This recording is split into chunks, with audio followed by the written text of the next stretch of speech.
What's going on, everybody? Welcome into the Blazers Uprise post-game show. The tank chugs along here on a Friday night as the Blazers lose to the Cleveland Cavaliers 114-101. The Blazers are now 10 games below 500 for the first time this season at 14-24.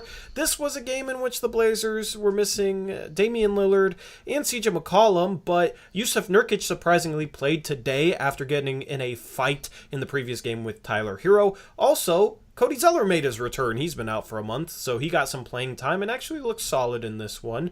You got some Trendon Watford minutes, some CJ Ellaby minutes, some Anthony Simons minutes. He unfortunately was not able to have a game like he had the previous two. Mr. Little also struggled in this one. We'll discuss all the players and we'll discuss how this team played tonight. We will keep the discussion about the way the team played a little bit shorter than normal because honestly, Eric, I mean, this was the first game in which I was just feeling the tank in full effect, man. I mean, this team, like, here's the thing about tanking teams. They're competitive, and then they just completely fall apart in the final minutes of a game. Mm-hmm. And we completely fell apart in the final minutes of this game. You mean when we're trying to call a timeout and we inbound the pass and half the people are walking off the court and someone just runs up and rips the ball? That's not good execution. Yeah, see, that was a tanking play to me. So, I mean, honestly, with the guys that were playing tonight and this team being in seemingly tank mode, you know, I mean, what are we going to say about the way this team played, you know? We'll discuss a lot of trades later on in the stream. We will take your calls from our Twitter space later on in this stream as well. And we'll focus a little bit more on that type of stuff because honestly, at this point, I think that is what's most entertaining, but we will still continue to break down every game. Do you have a breakdown for us today, Eric? Yeah, it's loading as we speak.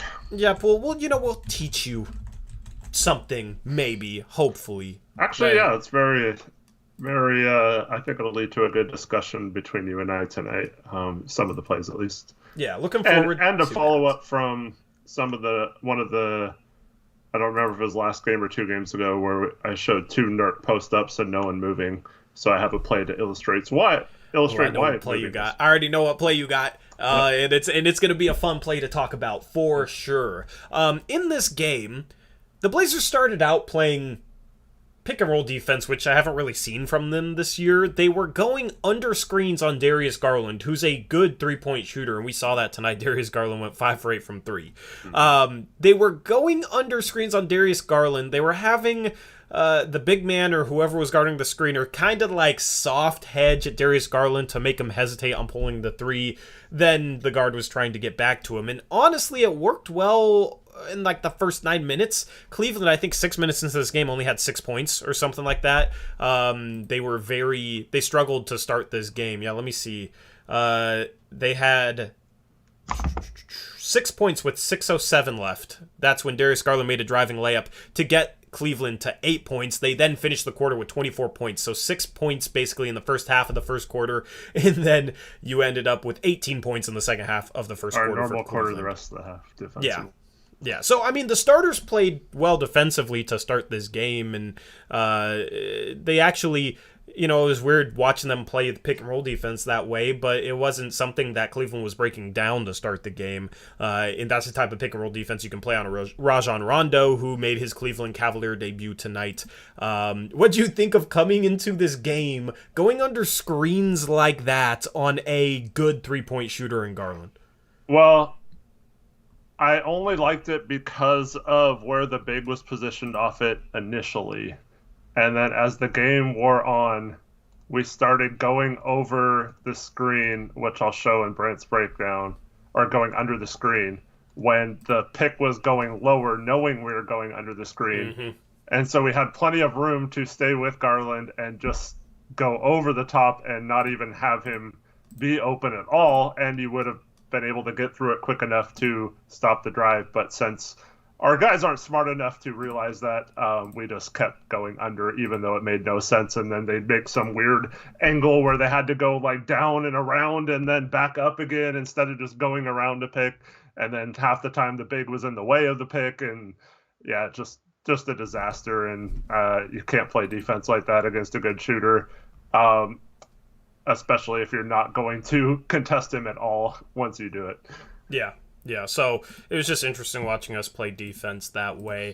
Well, I don't know if Krish is here, so if he's not, maybe we can talk about players right away. I don't know, man. It's just weird because this is the first time we've really tanked or been like discussing tanking, and our whole show is predicated on talking about what happens on the basketball floor in the game.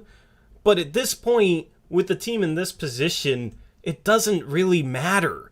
You know what I mean? Like the way the team plays, it's just an absolute mess right now. I do want to make this point. CJ McCollum might have won us this game. We simply could not score the ball at a high enough clip. 101 points. Cleveland's a good defense. We needed CJ McCollum in this game because Anthony Simons struggled. He was 6 for 15. Yusuf Nurkic struggled 5 for 17. Norm was 5 for 14. Our most efficient player tonight, believe it or not, was Robert Covington, 6 for 9 from the field, 5 for 8 from 3.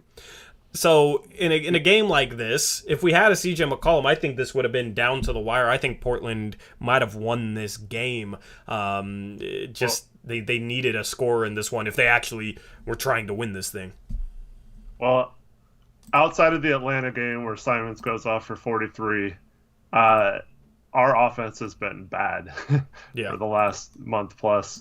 And the last 15 games, we have the worst net rating in the entire NBA, which means offensive rating minus defensive rating. So our defensive rating has been bad for 3 years, but we always have a positive net rating because our offense is so good. Mm-hmm. So with our offense being bad and our defense being the worst in the league, it's just a bad combination, and you're not going to win many games unless you have a magical performance like Ants had recently. But yeah, 4 and 16 the last 20 games, and a big part of that is because we can't score enough on offense. Yeah. So, and that's the problem, is we don't get guys quality shots unless they work for them themselves. You know, we've made that point numerous times, but Anthony Simons is hot coming into this game. His first 15 minutes, he only has 4 shot attempts. Mm-hmm. And that's the thing, is you could tell Cleveland was paying more attention to Simons, right? The dude's coming in averaging 35.5 points per game the last 2 games. Cleveland's a team that is a good defensive team, has a lot of size. So it was tough from Simons from the get-go. He didn't really try and force anything, which I like. He got some better shots the second half. It just wasn't his night shooting the ball, 2 for 8 from 3. But the whole first half, I was frustrated because we can't manufacture him shots. And there's times where Dame struggles to get up shots and he won't force it either. And that's where it's like, man, we really need to figure out in the future, right? Because, I mean, at this point, it doesn't matter this year, I don't know. But in the future, this team has to figure out how to manufacture higher quality shots for guards out of just team-oriented basketball, moving the ball, just the basic stuff like that, because we really struggle with that. And it's not just for a Dame, it's for a Simons as well, because I felt like he could have had another big game today if he was just able to get some quality shots in the first half to maybe carry over whatever momentum he had from the previous 2 games, and he just didn't get those looks. So I was disappointed with that from the jump. Yeah, for sure. And our offense has always been kind of like that. If our point guard or whoever the ball handler is can't score out of pick and roll or ISO, it's tough to get them shots. And that's why we've advocated so much about playing more like Golden State, where you have so much off-ball action for your shooters. And we just don't do enough of that, I feel like. Yep, agreed. Give us your takes in chat. Always like being able to read chat, and honestly, with us having less to say about games, we'll maybe read off chat comments a little bit more to start these streams. We gotta try and adapt to this season, but I mean, at this point, it's trying to enjoy Blazer basketball, but just waiting for the storm. This is the calm before the storm. You know what I mean? Win or loss, this is the calm before the storm. I'm just waiting for the trade deadline at this point. And we will discuss trades later on in the stream. But I don't know, man. This is just a weird feeling to be on stream and just like not really have anything to say about a game like this. It's new to me. Yeah.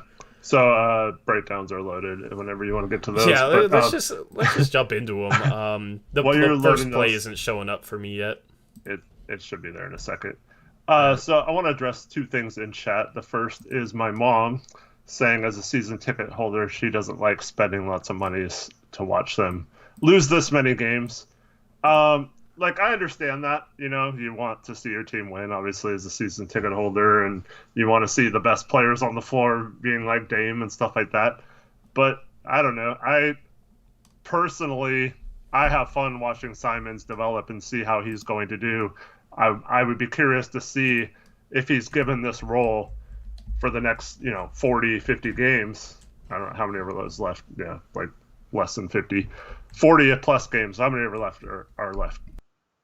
It would be nice to see how he handles that, not just at a 3-game sample size, but like, does he have more games like the last couple, or more games like tonight? Or he's averaging 7 assists now. He's had 7 assists, I think, in all 3 games exactly that he started in this week. Like, is that something that is sustainable where he can become a 7 assist per game guy with the ball? Because those are all things that I like to watch and see.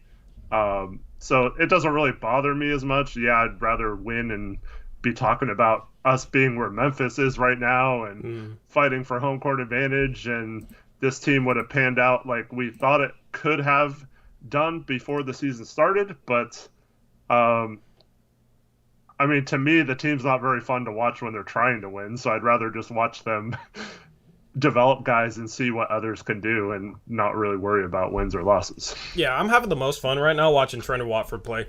Dude, Watford is, yeah. I like Watford. We'll talk about Watford later, but... Yeah. So Chris did go to the game. I'm tempted just to tell him to take the night off. If you guys agree with that, chat, because we can talk about players without having their player cards up. Maybe this will just be a very laid back stream graphics wise, and we'll have more time for the space. But we do have Brandt's breakdown. I will have that ready in a minute, Eric. Okay. But yeah, Chris said like a couple minutes ago that he's still stuck in the garage because of good old Moda Center traffic. And the traffic patterns around Moda Center just suck. Shouldn't have been that much tonight. Yeah, actually, you're right, because the stadium looked extremely empty, which is just sad to see.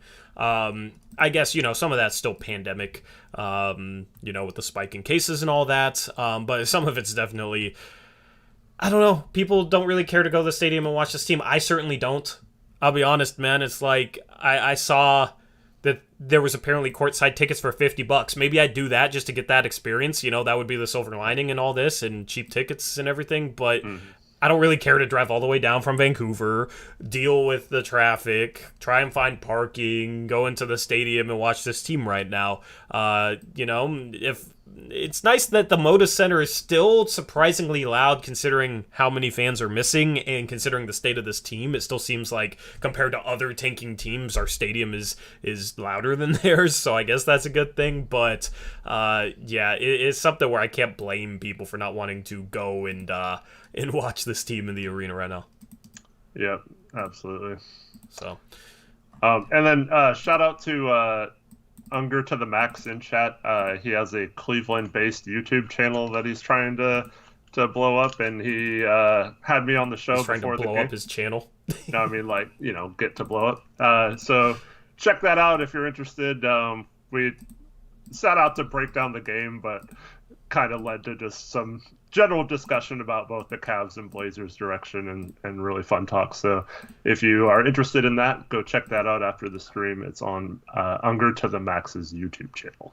Yeah, Nolan, I'm not Canadian. I don't know where you're getting that from. Cavs are an interesting team trade-wise because they've had their injuries. I've said, it's a landing spot for CJ McCollum. It's a landing spot for Norman Powell, right? They actually need some guard help, and a lot of good teams are pretty much set guard-wise. So they're a team to watch out for. I wouldn't be shocked if we make a trade with Cleveland. I think Norman Powell makes a little bit more sense for them. But, CJ McCollum is a hometown guy there, too. So I would definitely, be interested to see what Cleveland does this year, because apparently they're going to make major moves. Aeromancer says he was thinking Vancouver, British Columbia. There is a Vancouver, Washington. Okay, yes, I'm not driving all the way down from Vancouver, Washington, which is right across the river from Portland. I definitely wouldn't drive down from Vancouver, British Columbia to watch this team. No chance. That makes sense if you guys have never heard of Vancouver, Washington. Now that makes total sense, Nolan.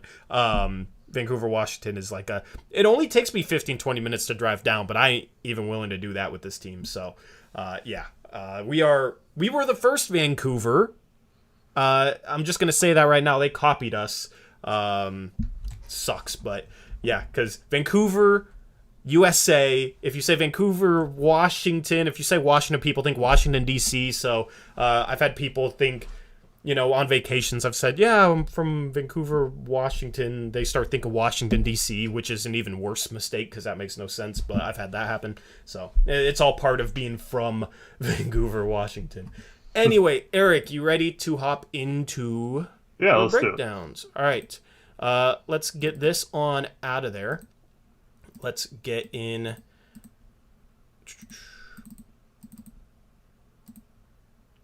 Oh, it's still not ready yet. Oh, there it is. Okay, cool. Play number 1, Eric, what are we looking at here, man? So, Nurk's going to set a pin down for Anthony in the corner. Anthony's going to come up, and then in the next slide, Ant is going to feed Nurk in the post. Okay. And Nurk's going to catch the ball. You can kind of go fast through him, I guess. You see we have the floor set up kind of similar to those plays I showed last post game. Now Ant's going to go and try to set a screen, but no one moves, so he ends up in the next slide just going back out to where he initially was. And we have it set up to where we have Nurk on the floor and the 4 guys standing around the perimeter, just like last time. But different than last time, we have one Trenton Watford in the game, and he sees an avenue to cut down the middle because Lauri Markkanen has his back turned to him, and the other guy is down there double-teaming Nurk. And Watford's going to cut, and Nurk will find you every time in this situation.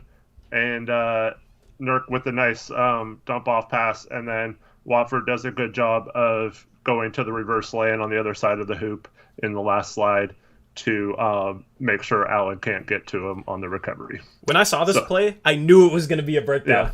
Yeah. I knew it was because we talked about this last game. Guys just stand around when Nurkic is in the game. And it's, dude, the veterans do it. It's the two-way undrafted rookie who's the one who cuts. Yep.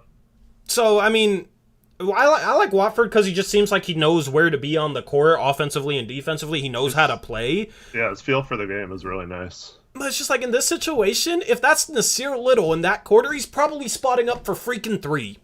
When he could cut and put a poster on somebody. And it drives me absolutely crazy. So this was my favorite play of the game. This got me hyped. Yeah. And it's such a basic freaking play. Yep. It takes like no skill to make this cut. I mean, you have to be smart enough to cut, but like this should be like an obvious cutting situation for anyone who's not a lights out 3-point shooter. Like maybe if you're a 40% 3-point shooter, you want to get the open 3 there instead of a lay-in. But for anyone else, Nasir, Trendon, put most of our bigs and wings, Nuri Nance, all those guys. Yeah. That should be an automatic cut in those situations, and we don't do it enough. And this is what I was talking about, where Nurk wants to pass the ball here. He's looking to pass, but he has nowhere to pass to. And so, like, if you don't cut in that situation, then he's forced to take a shot, and he probably misses it since he was off on all his shots tonight pretty much. So, I'd rather have him pass to someone, get an assist on a wide open lay-in than have a situation where he has to try and score in the post again because no one's moving. Yep. This is also, I like this pass because he made it look like he was going to shoot here. Like he jumped up and got Allen to jump with him, which made it easier on Watford. So I really like this pass from Nurkic because Watford wasn't really in position. He wasn't ready to jump until now. By this time, Watford's already going up. So that was also a really nice pass from Nurkic as well. Yep. So anyway, and then I have two more plays, and they're both examples of going under the picks incorrectly, and they both lead to Darius Garland wide open threes. So Darius Garland's going to bring the ball up here. This is only 3 slides for this play. So Allen's going to come in the next slide and set a pick on Anthony. And as you can see here, Anthony, look how far away he has to go. So Nurk, first of all, shouldn't make Anthony go around him as well. So he's got to either space that to where Anthony can go between those two, or, in my opinion, if you're going to go under the screen, Nurk has to hedge this pick at least for a second. And if they get switched, they get switched. But you can't go under this far and not have the big hedge on a shooter. Now, if it's Rajon Rondo, maybe you do, and you live with whether he hits that 3. I know he hit 2 threes in the first half, but overall you live with it if he makes a bunch of 3s, right? Yep. But this is Darius Garland. He's playing at an all-star level this year, shooting like 38% from 3. So you don't want to go this far under. And so Anthony, not only does he go under, but he has to go all the way around Nurkic and Allen, and he has no chance of getting into the play. And as the third slide shows, Garland is wide freaking open. Like, there's no one within 5-6 feet of him. So this is easy money for an NBA player, and there's just ridiculous defense. So what we were doing earlier in the game, Nurk was standing on the side of Allen so that Garland was a kind of contest. He could kind of contest. Yeah, he was stepping. The big man was stepping towards Garland here. Yeah. But the thing is, the screen was also closer, right. So it was easier for Anthony to go under. But yeah, this is the other thing too. Is notice how Allen's leaning towards the basket, the baseline. So Anthony didn't need to go under the screen. He probably could have easily gone over and stayed attached to Garland on this. So just bad recognition of defense, and this is the problem with our players. So like you say, oh, we should go under on these picks, but play it this way when you go under. And then as the game wears on, the big's a little late to get there or doesn't get there at all. And then the picks in a situation, like I said, where it's a little lower because they think we're going under, and then you have to go way around. And we don't react to, oh, this pick isn't far enough down or I'm not getting screened properly. I mean, we brought that up in previous seasons where there was times where we didn't even get screened and we'd switch automatically, like CJ or Dame would just stand there and wait for the big to switch because they didn't want to even try to fight through whether it was over or under. And this is just the kind of stuff that bad habits we develop throughout the game because we're not aggressive in the pick and roll. And this is similar to the drop scheme as well, where you do it enough times and it just gets lazier and lazier throughout the game, in my opinion. There's times to do it, and then there's times when Garland gets hot that you do not do it, and you fight through that pick no matter what. Mm-hmm. I mean, and credit to Chauncey, after they started doing this, he did adjust the pick and roll defense a little bit, so he did recognize this. But yeah, this is just situational awareness. If the plan is to go under pick and rolls and have the big soft hedge, and then the guard has time to get back to the ball handler, that doesn't mean you always do that, because if a team catches on, they're going to adjust. That's what Cleveland did. They set the screen lower and forced Simons to have further to go. Like, at this point, it's easy to get over the screen, and you can stay on the ball handler. Like, if you defend in a way where you're not giving up, you're going under screens, and you're playing in a way where it's not necessarily giving the ball handler open threes and you're defending it well, that's great. Because then when they start setting the screens lower, then it's a lot easier to just go over the screens and stay on the ball handler, right? So you force them to maybe adjust in a way where it makes it easier for you to just do the simple thing of staying on your guy and getting through the screen. So instead, once Cleveland starts doing this, we still run under. So it's just a situational awareness that this team, and it's not just Anthony, it's basically every player on this roster this year. It's a situational awareness that these guys just do not have. Yep, and we'll get to the next play, which is basically the same thing, only a different player. But so the problem is, when you're going through a screen, you have to get skinny, right? You have to go... You're telling me to get skinny? Like, when... Okay, so however Allen is directed, you should be the opposite, right? Mm-hmm. So if Allen is facing you like that, you should be, I don't know what the right word is, vertical or, lateral to him. You shouldn't be parallel to him. So you shouldn't be facing him like this. Yeah. Even if you're going under, you should stay the same. You should stay parallel. Your body should stay parallel to the ball handler, not the screener. And what we do so many times is we turn and get big to where the screener can just easily stay in front of us. They don't even have to set a good screen, and it takes a while to get around them because we opened ourselves up in their stance. And if you just stay skinny through this, even if you go under, you should never turn to the side or turn back or anything like that. And in the next play, we get completely turned around, so might as well go to that now. Yeah, let me just say, Eric Olson says, it's very educational. The Blazers teach me how not to play. Yeah, we're just trying to make it so you guys can, if you've never played basketball before, you guys can go and maybe find a rec league to play in, and you won't piss off your teammates because you will know what not to do. Yeah, that's how we're doing this. Appreciate Eric Olson saying he loves the breakdowns. And for reference, getting skinny through a screen is an actual term. It's not a fat joke. I felt attacked, to be honest, but I'll believe you. Okay. Play number 3, what you got? All right, so the next play we have Markkanen grabs a rebound, dribbles up the floor. Garland is being guarded by Norman Powell here. And then the second slide, he's going to hand off to Garland and basically set a pick for him. And so we're in the same kind of situation, only this time it's Norm and Nas instead of Ant and Nurk. So here we go. 2 completely different players making the same mistake. So as we go to the third slide, Markkanen's going to set the screen. Well, yeah, let me just say this. They're set up like Norm is set up like they're trying to ice the pick and roll, and Nas isn't. I know, but this is the problem.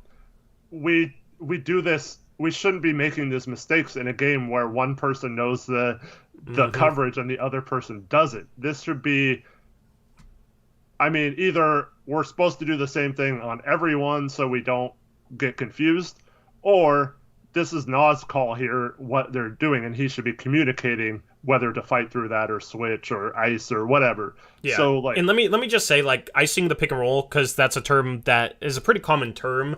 Icing the pick and roll just means Norm wouldn't let Garland use the screen and would force him to the sideline, and then Nasir Little would be closer to the ref to provide help, kind of closer to the sideline. And basically you just corral the ball on the sideline, and that's how you shut down the pick and roll. So Norm is set up like he's trying to stop Garland from rejecting this pick and roll, but in this case he doesn't. And it just makes no sense. So, yeah. And Jermaine King, so Nurk and Covington, there's 2 guys. It's kind of hard to tell, but there are Windler and I don't know who the other one is. Stevens, I don't know why we have Nurkic on Windler and Anthony Simons on. Well, like Jared I said, Allen. they dribbled the ball up. So I think Nurk's pointing here for Ant to go to the corner, and he's going to do it, but it doesn't even matter because we're going to give Garland a wide open 3, so no one else factors into to this play. So as we go to the next slide, what did Norm do? And this is what I was talking about getting skinny. So instead of just Norm could have easily stayed with Garland on his hip and just stayed right with him and not given up an open 3, but instead he completely turns his back to Garland. Tries to go through. I guess Little lets him through the screen, but with Nas and Norm in this situation should probably just switch all picks between the 2 of them. Ant and Norm actually did a pretty good job of that today, where Norm was guarding Markkanen, so if his guy switched, he could just switch to guard or set a pick. He could just switch or whatever. But yeah, in this situation, you either switch or you stay attached to the hip, and I have no idea why we're trying to go through a screen under it when you don't have to go under. And then not only that, but then you completely turn your back to the shooter or the ball handler. It makes no sense. Yeah, it's so funny. It's so funny going from this slide to this slide. I don't know, dude. Norm was, I'll talk about it in a second. Norm was hella lazy this game. I understand. This is what I'm talking about, though. Awareness. It's yes, the game plan was obviously at the beginning of the game to go under the screen, But you have to understand where it makes no sense to go under the screen and how much longer it would have taken. And you have to be able to recognize if you can get through it cleanly without having to go under. Going under should be a last resort if it's obviously you're going to get picked. Yep, agree with that. Is there another slide after this? Yeah, wide open three. Yep. Norm tries to get out to contest, but Garland, yep. This is just comical. Yeah, yep. This is just comical, and this is what our defense comes down to. Is just ridiculous stuff like this. And this is Norm and Nas. They're supposed to be solid to good defenders, right? Mm-hmm. But they're because like Nas doesn't provide any help. I don't know what the plan is here. It almost makes me like this must have still been when we were trying to go under screens, huh?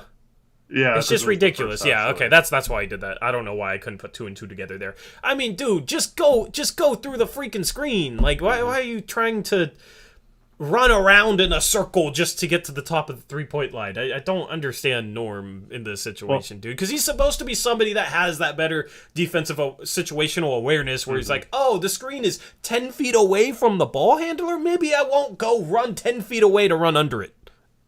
But no. And I don't get, okay, like we talked about, Rondo, we did this with Bledsoe earlier in the year, like just dared him to shoot, and like I said, if he makes those, then you let him beat him. But in this situation, this is the exact example of how you have to be scrappy and fight through the picks better, and you have to go over them in most of these cases against Garland, unless you have the right coverage behind it. And we didn't even have the right coverage with the guy guarding the screener on any of these plays. So it's just disappointing to me that Chauncey preached being scrappy and fighting through these screens and being aggressive, and then we played a guy like Darius Garland who's red hot from the field, and we play him like this.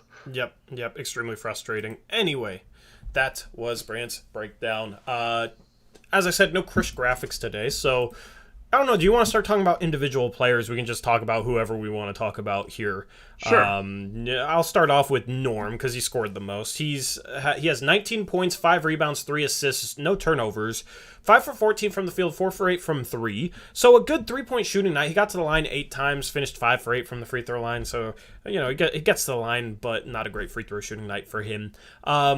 Overall, like his 3-point shooting, cool. Getting to the free throw line, cool. 3 assists felt like more than I thought he had, you know what I mean? 1 for 6 inside the arc, though.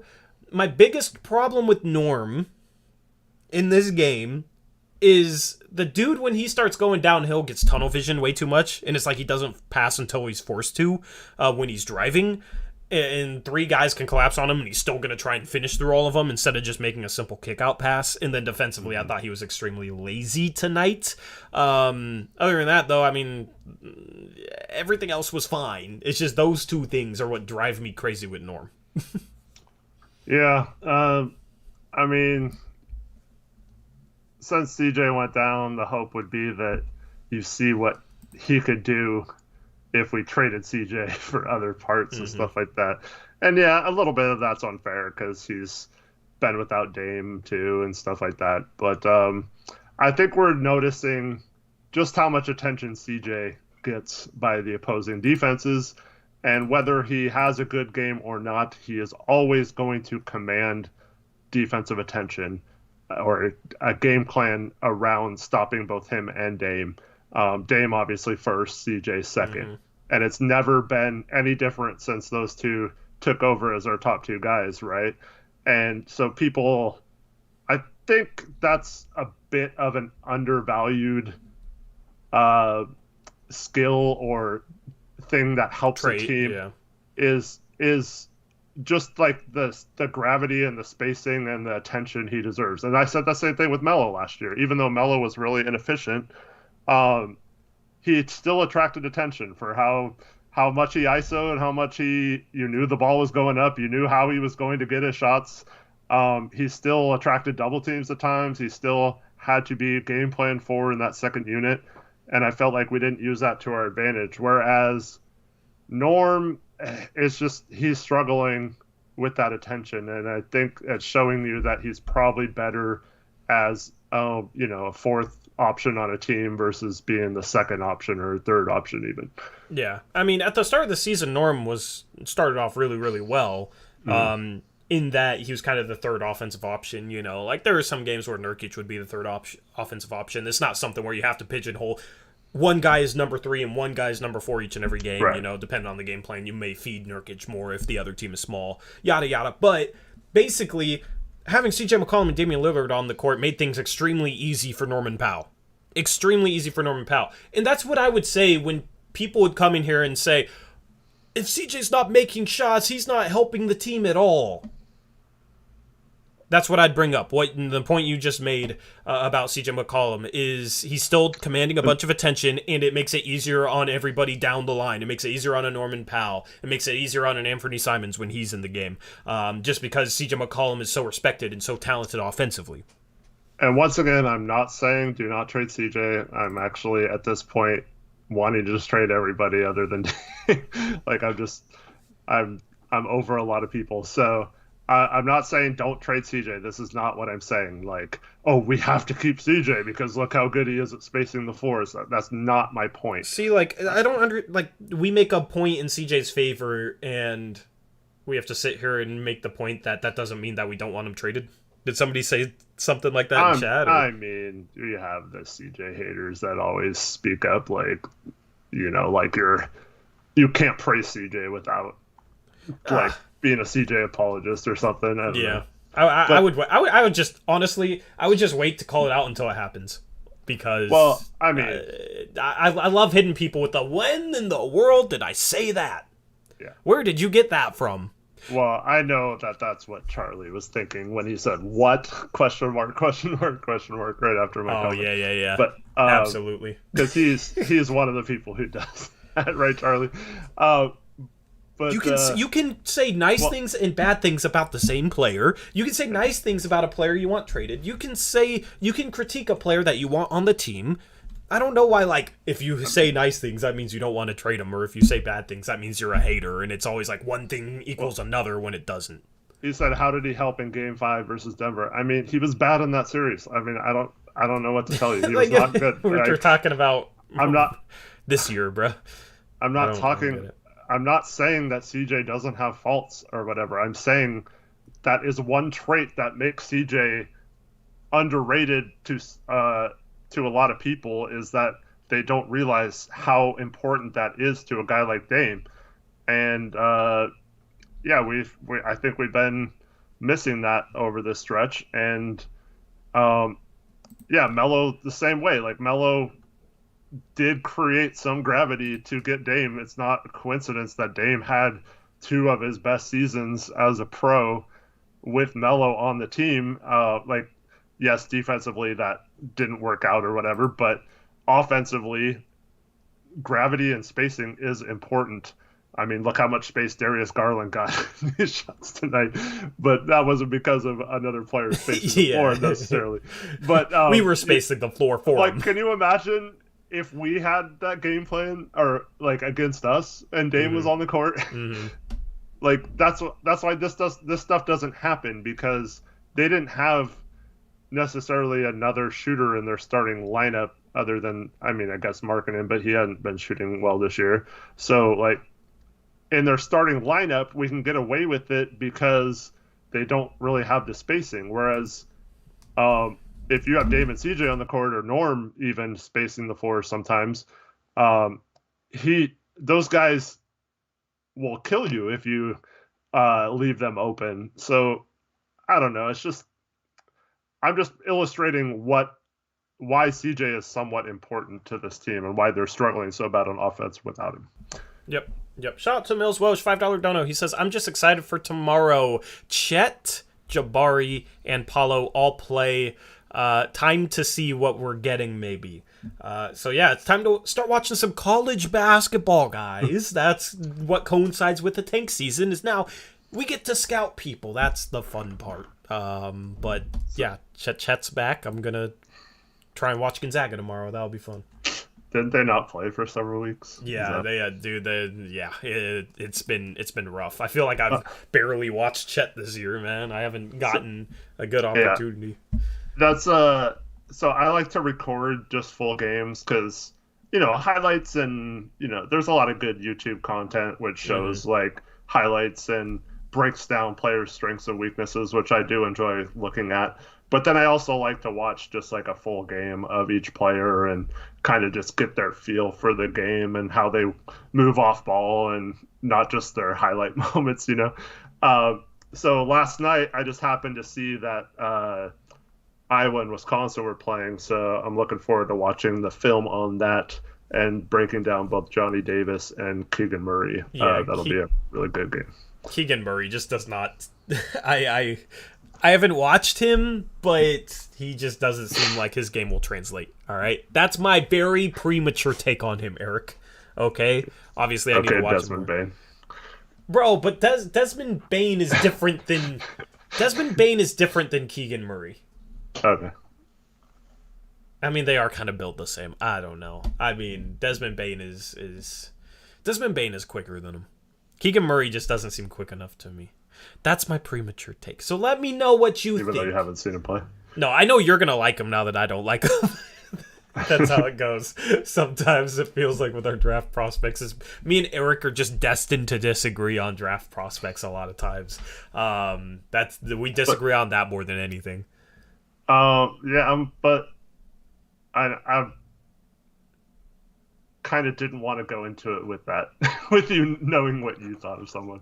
Oh, but well, I just tainted your analysis. Yeah, exactly.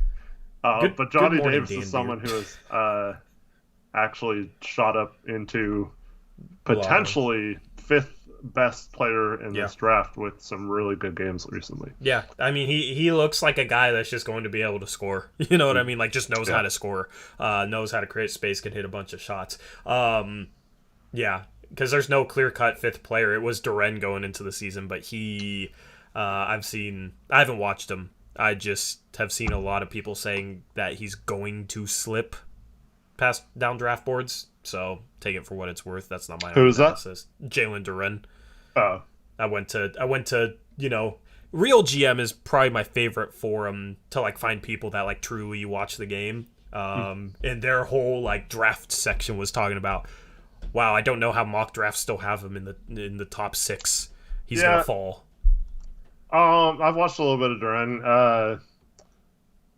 I like his mobility and stuff. I just don't know if he's a top 10 type big, but I do think he could be one of those rim running bigs we've talked about. The Blazers needing possibly next year.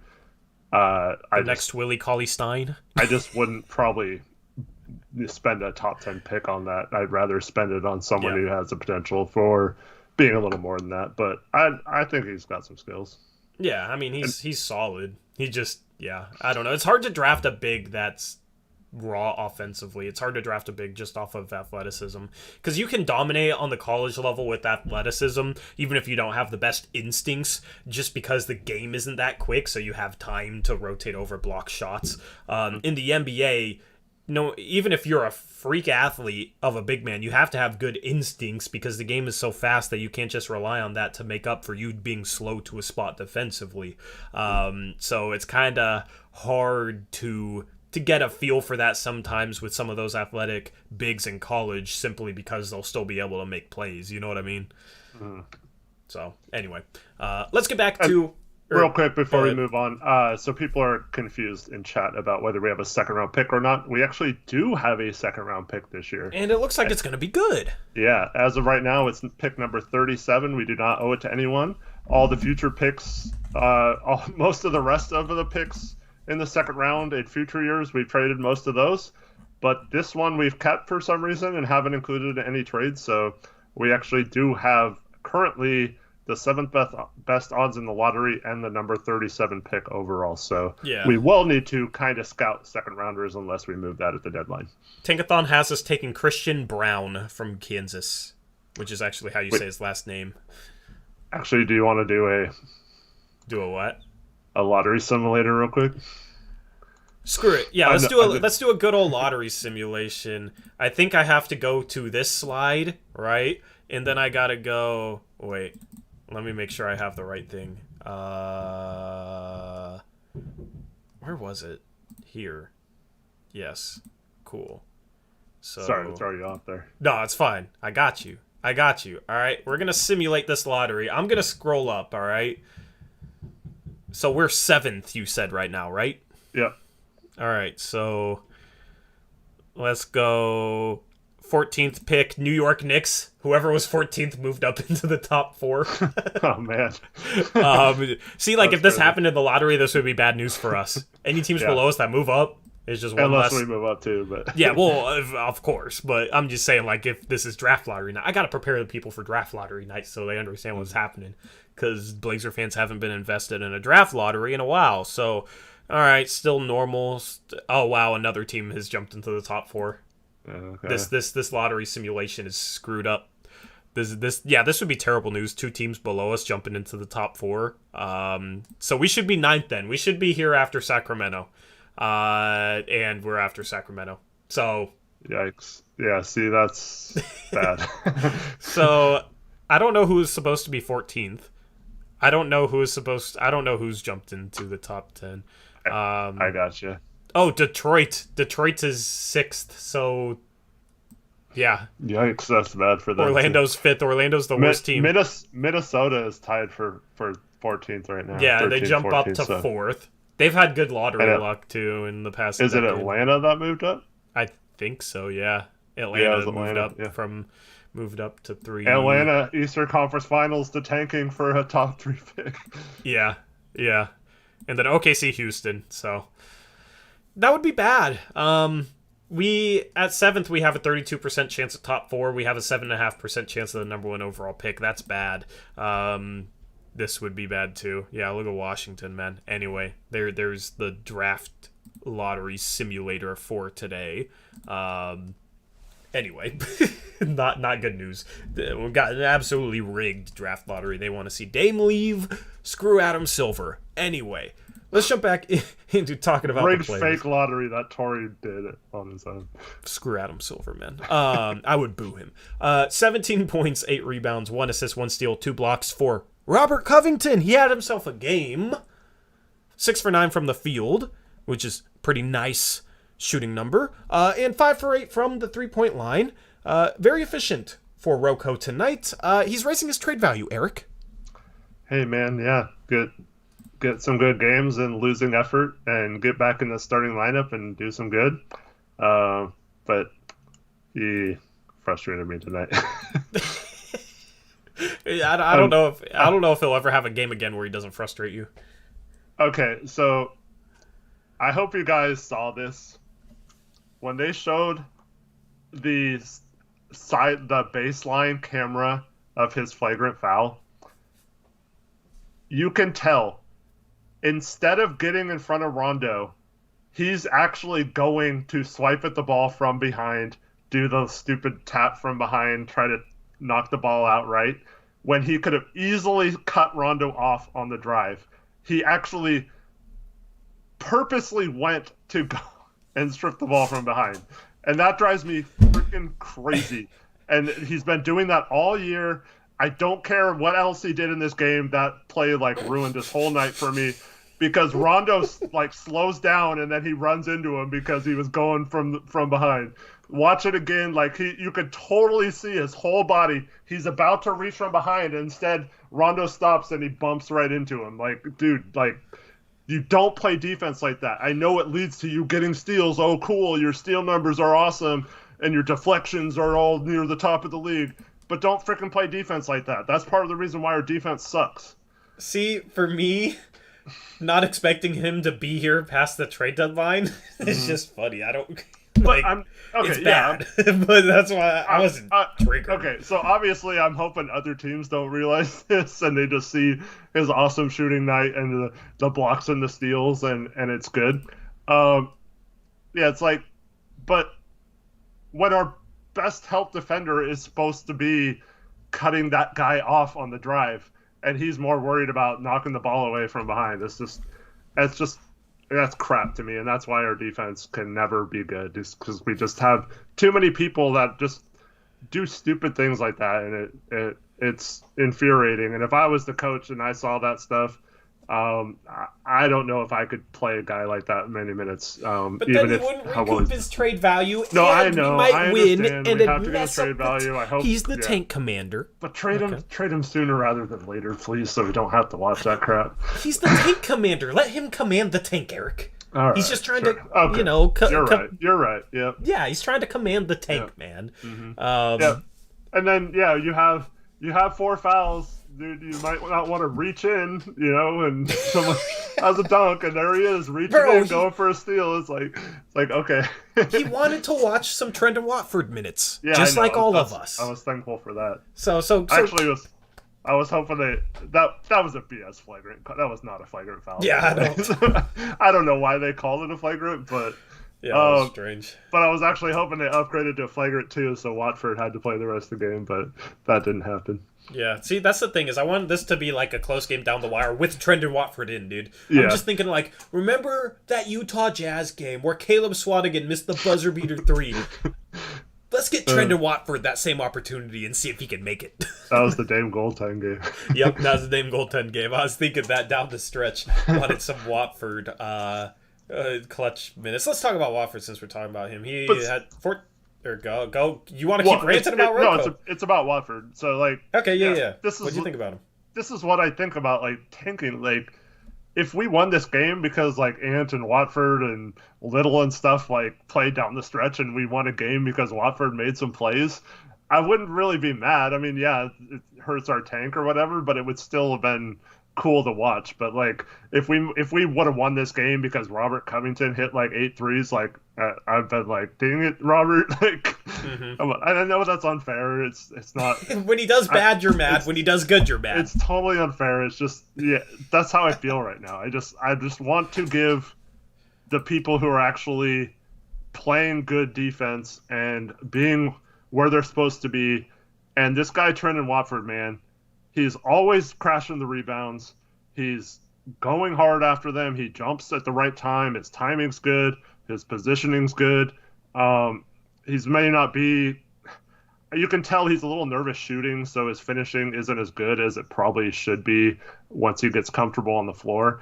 But this guy can handle the ball. He cuts, like I showed you. He's always around the basket. He's always setting good picks. He's rolling. He's helping on defense, and he's staying in front of quicker guards when he gets switched onto them. And I just don't see many weaknesses in his game outside of maybe he hasn't really shown a 3-point shot yet. But I just like guys that play that way, and it's frustrating because Covington used to play that way, and he used to be like as solid as you could get out there. And it's just been frustrating watching a guy like Watford come in as, like you said, a two-way rookie, doing all the right things on the floor and outplaying some of our veteran guys who should know better. Yeah. I mean, he did shoot a jumper today and almost won it. It was contested. Well, 1 second on shot clock. Yeah, but like his form looks good. I think he will be a shooter. I think he'll be a 35, 36% or hopefully 37%. Hopefully upwards of 40. If he can shoot and play defense, like, he has a role because he's smart as well. The thing is, in college, he was like a star that just attacked off the dribble all the time and would occasionally hit threes, but I think he only shot like 33% in college. But he wasn't a good defender in college. You know what I mean? He was like, oh, you give him the ball and he's just going to like attack the defense and will make a play for somebody else, but mostly just get to the rim and finish. So like that role doesn't translate to the league for him. Like, he's not going to be that guy in the league. So instead, he has to try and find his niche. He has to be a better defensive player. He has to, not ISO as much as he did in college. He has to be an off-ball player. He has to cut more, right? Like, he has to do different things. He has to play a different way than he did in college. And he's done that, like, to an extent that I did not expect. So it's extremely encouraging, given how young he is, that he's already seemingly buying into playing the type of role he needs to in order to carve out an NBA career. But then he just has the instincts on top of that. So I am, honestly, if you had to do the draft back again, I would have drafted him at 43 instead of Greg Brown. Okay? Maybe that's a hot take. Greg Brown long-term has a lot of upside. It's just, Watford right now is so much better than Greg Brown. it's Yeah, kind of crazy. kinda. It's kind of Watford is more of a plug and play guy, it seems, and we knew that because of his ball handling ability, and that's a special skill when you're that big and you can handle the ball like that. So anyone who has that skill set has had some usefulness in the NBA at some point in their careers, and so yeah, we thought he was a bad defender, but everything I've seen so far is that he's kind of like Larry Nance in that regard, where he just knows where to be. He knows when to help. He knows when to box out or when to use, muscles versus finesse, and he's a little tougher than I thought he'd be too. Like in college, he seemed like way more finesse than toughness or physical ability. And he just seems a little bigger and tougher to me this year, which is weird because usually it's the opposite. You go from being in college where he's kind of a mismatch for a lot of people to keep up with someone who can dribble the ball like that at his size. But in the NBA, he doesn't seem like outmatched at all. It's kind of been interesting to watch him play. Yep, I agree with that. It's going to be interesting to see what he turns into. It's just like all the little things he does so much better than a Greg Brown. It seems like, you know what I mean? Like Greg Brown's just like that raw athlete where Trendon Watford isn't really that athletic, but like does all the little things. But this is, and I throw CJ Ellaby in the same category. Like if Greg Brown got minutes, it's like those guys are at least trying and they're putting out the effort, and it's so like obvious watching Ellaby play and Watford play. It's like, yeah, these guys probably shouldn't be getting minutes on like a good NBA team this early in their careers, but like it stands out so much. Like, God, these guys are playing at a different, just like pace and seemingly like a little bit better energy, a little bit better IQ than a lot of players ahead of them in the rotation. And if that continues, we talked about this with the tank thing. I'd rather just watch guys who are actually playing smart out there and playing hard and playing with energy than guys who are seemingly kind of cakewalking through a season like zombies, like going out there on the court, just maybe showing up sometimes and maybe not other times. I'd much rather watch 25 minutes of Watford every night than most of the other players on this team. Yeah, he's fun to watch. Who else do you want to talk about? Just tell me the names and I'll well, we haven't really talked a lot about Anthony Simons. Yeah, what do you want to say about him? He had 14.7 assists tonight, 3 boards, a steal, a block, 6 for 15 from the field, 2 for 8 from 3. So one thing about Ant's game is the last 2 games he had been doing a really good job of taking care of the ball. And I felt like tonight he got a little sloppy with it, especially with the Cavs' big front court. A lot of those cross-court passes are not good ones. But then in the fourth quarter, I thought he had some really good drives and passes, both kickouts to shooters, and one in particular where he not only left a bounce pass for Nurk, but he purposely bounced it so it would go high, and Nurk caught it and got fouled on his way up. I just thought that was a really smart pass to, we talked about this before, getting the ball to Nurkic up high, and he kind of made a point to make sure the ball bounced high enough to get up to his arms instead of him having to reach down for it. Yeah, and honestly, like Chauncey Billups, we heard a lot about how he helped Clippers players with their playmaking. I think he's had a pretty big impact on Simons' playmaking. That's one of the best things I think Chauncey has helped with this year. I mean, Chauncey just looks completely different as a playmaker. He still might not have, who did I say? Chauncey. Oh, yeah. You know what I'm saying. Chauncey's a different playmaker, too. Yeah. I mean, Simons he looks like a scoring point guard. I've never understood the narrative that he can't be a point guard. We're talking about a 22-year-old, right? He's 7 assists tonight. Since being put into the starting lineup, he's been getting around, 7 assists a game. 7 assists all 3 games this week. Yeah. So, and he's scoring too. And that's like Dame. And that's with pieces around him that aren't necessarily the best offensively. So, Simons looks like a like a well-rounded offensive player to me already. He's gotten better with his floater. He's gotten better at getting to the rim and finishing in crafty ways without completely shying away from contact like he used to. He's making a huge leap this year offensively. And, I mean, even in a game like tonight, 6 for 15 with 4 turnovers, the playmaking stuff that he showed down the stretch was impressive.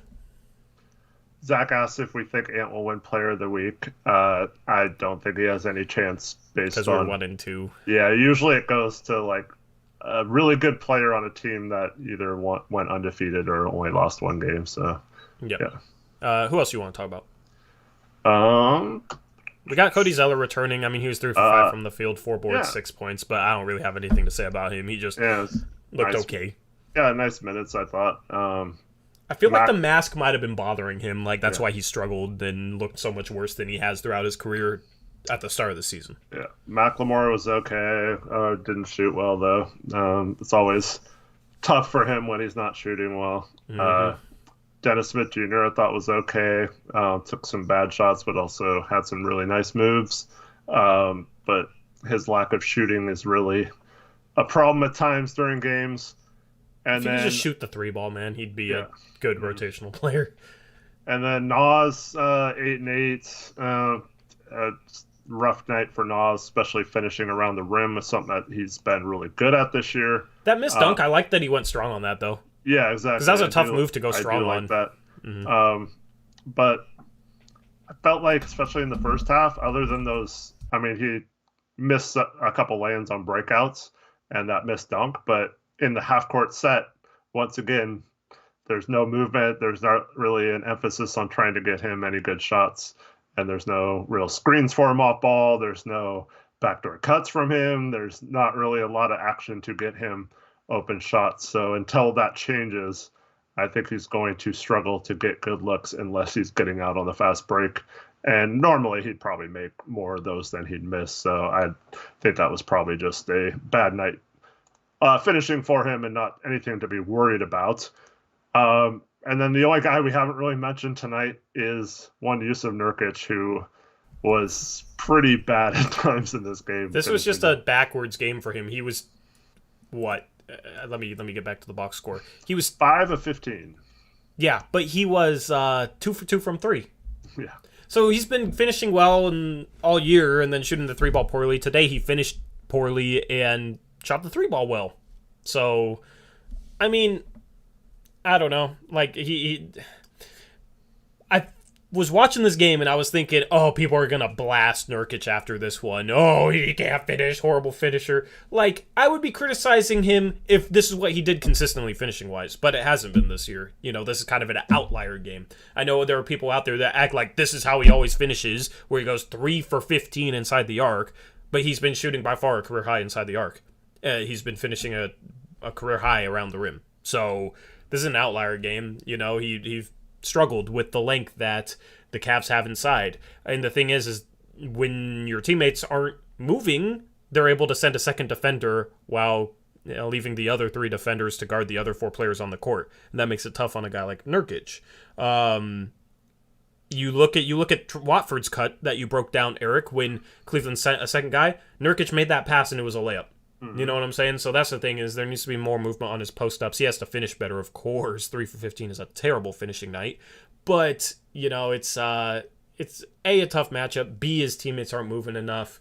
He does finish with 4 assists tonight with 12 boards. I felt like he could have had 7, 8 assists if guys just cut more. But, you know, we're so stagnant. It doesn't really work like that for us. And we know he gets into a pattern where he rushes shots. Mm-hmm. And those have been going in more often this year, but there was a play earlier in the game, it might have actually been our first points, where he kind of backed down slow, turned and took his time with this hook shot, and just kind of easily put it in over the top of, I think it was Jared Allen at the time, or it might have been Mobley on that one. But yeah, there's just, I feel like he's so much better when he takes his time and uses his body to shield off the defender instead of trying to rush shots on the move and stuff like that. But overall, it's just tough because Mobley and Allen are both good rim protectors, so you understand the struggles tonight. And a lot of them were like on tips or follow back, like where he got his own rebound even and missed like 2 or 3 in a row where that counts as 3 misses, I guess, but it's technically only 1 possession, so it's not necessarily like the worst thing in the world. But there was one thing in particular, because I saw a couple of comments on Twitter about how like Nurk seems checked out or whatever. And there's not necessarily a correlation between him being disengaged and him missing shots.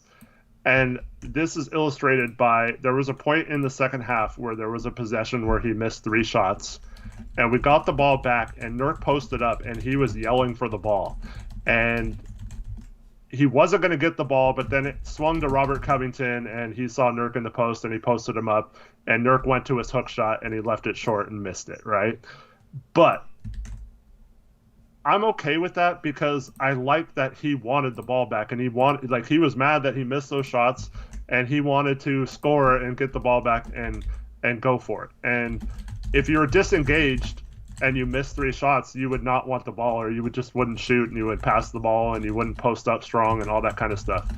And we also missed him a few times where he's been doing this a little more lately, where he sees this guy out of position and he seals him under the hoop, and we just don't even look for it. We miss him a few times there tonight, which is also frustrating because in those positions he can just turn around and dunk it, and the guy's probably under the rim where they can't contest the shot. So, yeah, it's frustrating when he has really poor shooting nights, but I didn't feel like this was like an engagement bad night for Nurk. Yeah, I agree with that. He was bad. Yeah, I mean, that's the thing is I'm not reading chat at the moment. I'm currently tweeting out our Twitter space, so if you want to call into the show, be ready for that. I will post the link in chat in a second as well. But he seemed bought in tonight. It wasn't an issue with that, you know. That's the thing with people taking one thing and making it out to be another thing. You know, oh, he's missing shots, he's not engaged, when that might not be the case. So anyway, I agree with all your thoughts on that. That's really well said. All right, Eric, you ready for Twitter Space? You ready to take some callers into the show? Actually, you need to bring it up on my phone or on my computer. Hold on. Yeah. So if you're new to this, if you haven't caught the past 2 streams, Trevor says chat is so much better now that we're bad. LOL. It's not as bad as it has been. Appreciate you, Brendan. Thank you. Let's. He had a question earlier that I said we'd answer later in the stream about if Jabari and Paulo weren't on the board, who we'd take. Oh, and I think that's pretty easily Chet. Yeah. Yeah, and then after that is Jaden Ivey. Yeah. Jaden Ivey's so much better than anybody that's 5th in my mind. That it's another guard, but he could be a better fit at the shooting guard position than any guard we have on the team. At the shooting guard position next to Dame. I don't know. I like Jaden Ivey. So, anyway. And Johnny Davis is also rising up draft boards, like I said, so. Mm-hmm. Yeah, I agree. So, let me get this tweeted out, and I just posted a Twitter Space link in the stream. If you're new to this, as I was saying, if you haven't caught the past couple streams, this is something we're doing on every post-game show just to spice things up, considering this team is just awful right now, and we don't have as much to talk about basketball-wise. We're now taking your calls into the stream. You can now call in, just like you can call in on the radio. You can call into the stream. What were you saying, Eric? Feel free to. I mean, Torey and I try to be knowledgeable about other teams as well, so if you have a question about another team or maybe even a personal question for us that's not too inappropriate, feel free to come up with any kind of question or thing. It doesn't necessarily have to be about the Blazers or the game tonight. Yeah, agreed. So you have to be on mobile to call in. Okay, you cannot call in on computer even if you have a mic attached, unless you have like a Android emulator, which is what we're using. That's how we're able to do it. It basically is like a mock-up of a phone that you can have on your computer. call in, ask us a question, state your opinion on something. We can have a little back and forth. We'll probably do this for the rest of the stream since we don't have graphics. I don't really care to talk about other NBA scores. We can talk a little bit about trades and stuff. We can talk about draft, all that good stuff through this space. Just make sure, try not to cuss, all right? And just try and keep it clean. And other than You've that, been doing a good job of that. Yeah, people done a good job calling in the first couple streams. So just join on your mobile device and request to speak, and we'll be taking one caller at a time. I will switch over to the space once we have somebody request to speak. We got Aeromancer as the number one guy, Eric, so I'm going to mute you through Skype. Let's get to the Twitter space. Alrighty, we're ready to go with this. Let me switch over to our Twitter space slide, and we will talk to Aeromancer up first. I know you tried to call in last stream, Aeromancer, but were unable to do so. You got first up on the Blazers Uprise post-game show. There was a little bit of lag adding speakers, so you should be good to go now. What do you got for us, man? Good to talk to you. You're muted, by the way. Oh, man. Well, it's a good thing I was muted because I just dropped an F-bomb there, but hey. You're just getting it out of your system. Yeah. Yeah. I appreciate it.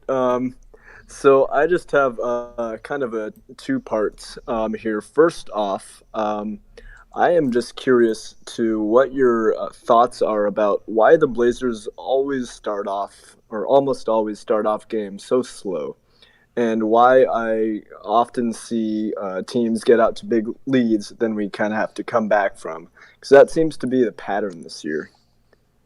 Yeah, it's just not being mentally prepared going into the game is my guess. It's really hard to speculate onto that, but we've seen this team just lack energy all season long, and I don't know, it's almost like a mindset. You got to want to come out and punch first, and this team, I don't know, this team just doesn't have that sort of mental makeup. I don't really have a good explanation for it. Eric, do you have a better one? Well, in the past, I would blame it on some of the game plans or lack thereof. A lot of times the Blazers would just come out and run the same basic offense, same basic defense, and the other team would know exactly what we're doing before the game even started.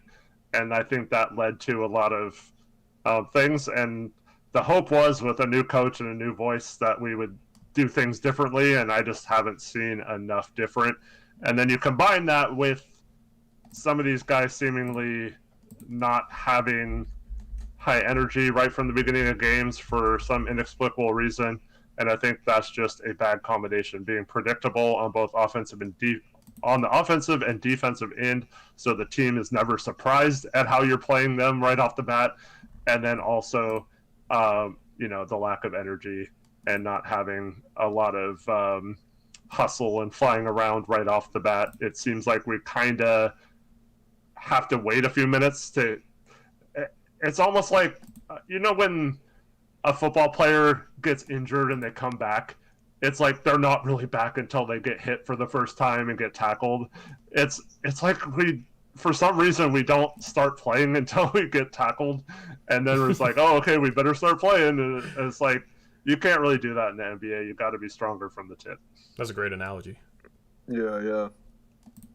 What was your second question?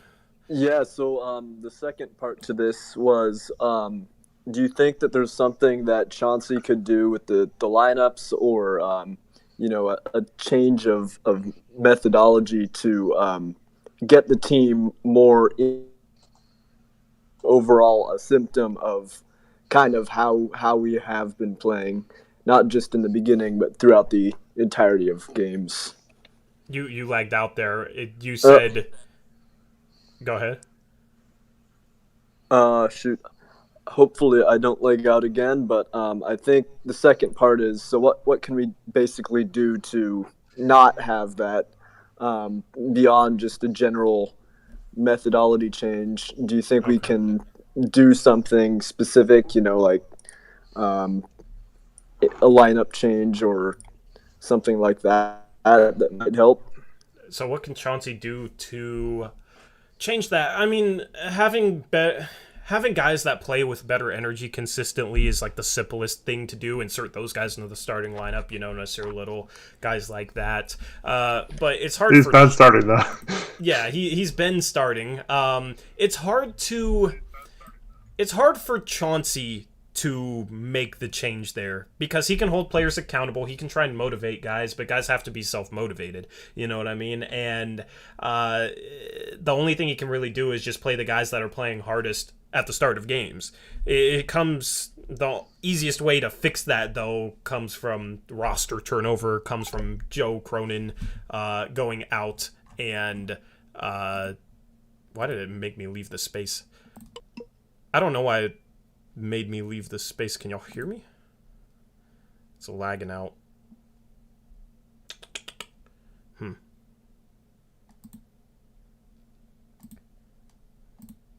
I just lagged out of my space. I don't know why. That's extremely strange. Let me try and rejoin this here. Eric, it just kicked me out of the space, so I did not leave on purpose. I am trying to get back in here as we speak. Yeah. Anyway, the space just got wrecked. The space ended. Interesting. Did Zach hit a? Yeah, Zach's the one who sets up the space. I am assuming he didn't hit anything. I'm assuming it's just a Twitter thing. But Zach, if you can just set that back up again.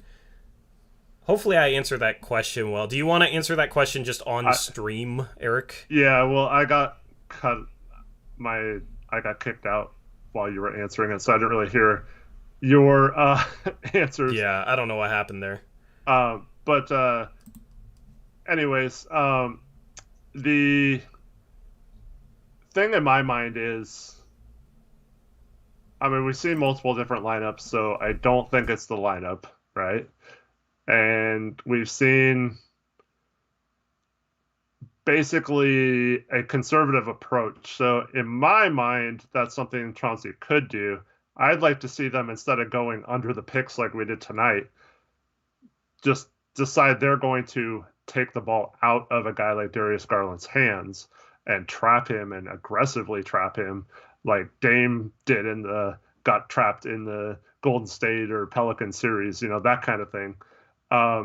And so and I think that would tend to, if you're aggressive on those situations, then the team's pumped in the game and they're knowing they have to be aggressive, and it kind of gets them going without having to get that punch in the mouth first. So I just wish we had more aggressive game plans, maybe run some sets where we're getting a backdoor lob for someone like Little, and he's getting engaged into the game right away because he got a monster dunk off the bat versus, maybe in the middle of the second quarter or something on a random fast break. So I think there are some scheme things you could do to be more aggressive if the energy's lacking, and I don't really see that very often. So that would be the only thing. And then at some point, I think we just need this is where, once again, I was wrong about this team. It's just something just doesn't click with the personnel. And I feel like they need to make yet another change with some sort of trade to kind of mix it in, or bring in someone who might mesh a little better and make it so we don't have these kind of lackadaisical moments. Yep, agreed. I just started a new Twitter space. Zach is the one who sets up our Twitter space through the Blazers Uprise Twitter account. He said his internet has been abnormally bad today, so I created the Twitter space on my personal account. So I will plug it in. Give me a second here. I gotta go and find the link for it, and then I gotta plug it in the chat. So we'll try this again. Jared was next up. I know that. So Jared, I'll let you speak next. Let me copy the link and put it in the stream chat. Cool. There's a new link for the new Twitter space. Eric, join when you can, and I will co-host. It's on your tweet. It's on my Twitter, because I can't, if I have to create it, I have to be able to talk through it, you know what I mean? Yeah. So, since I think it was Zach's internet lagging out, potentially. That's my best guess. Anyway. Ethan Pettit's talking about Byron Leftwich. That's what this stream has come to. Okay, here we go, Eric. I will invite you to co-host. And we will do this again. So I'm going to mute you on Skype. And I am going to jump back into this Twitter space. Jared is next up. I did not mean to do that.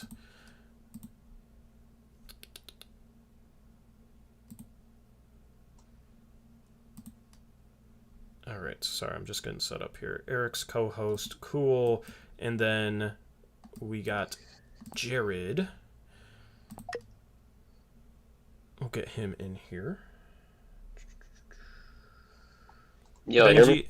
Yeah, I can hear you. What's up, my guy Jared, man? What's up, What's going on? For once, I'm not Trevin.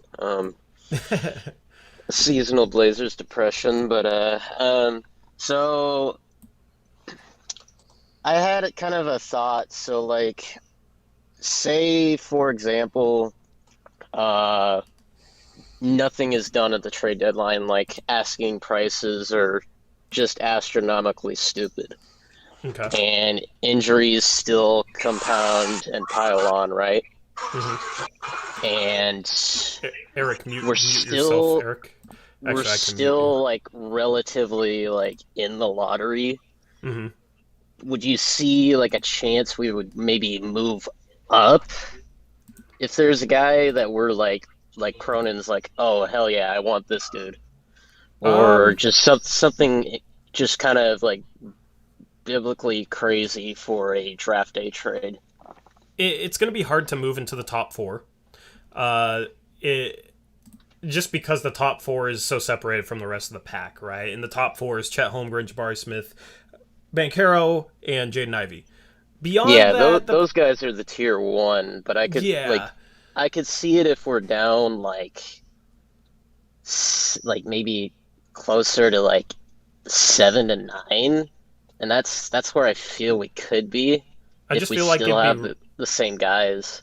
I just feel like it'd be really hard to jump up from 7 to 9 into the top 4 via trade, just because the top 4 prospects, like, teams will fall in love with the top 4 prospects, in my opinion, and there's such a gap between, like, 4th and 7th, even, that you'd have to give up maybe 2 future firsts, and at that point, I don't think that's worth it to basically give up future assets that you kind of need in order to draft a rookie.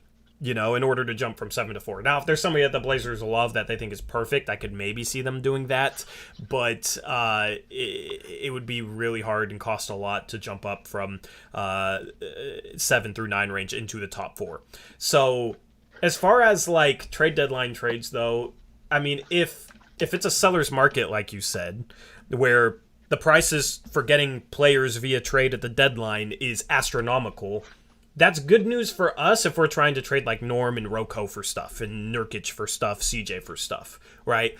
Whereas if it's the other way around where there's a lot of players available to get better, it might work for us to be able to make like a swing for the fences trade for somebody that can help us sooner. So we can play both games here where we try and get Dame as second star or we try and trade players for picks. And depending on which way the trade market goes, I think we will make moves.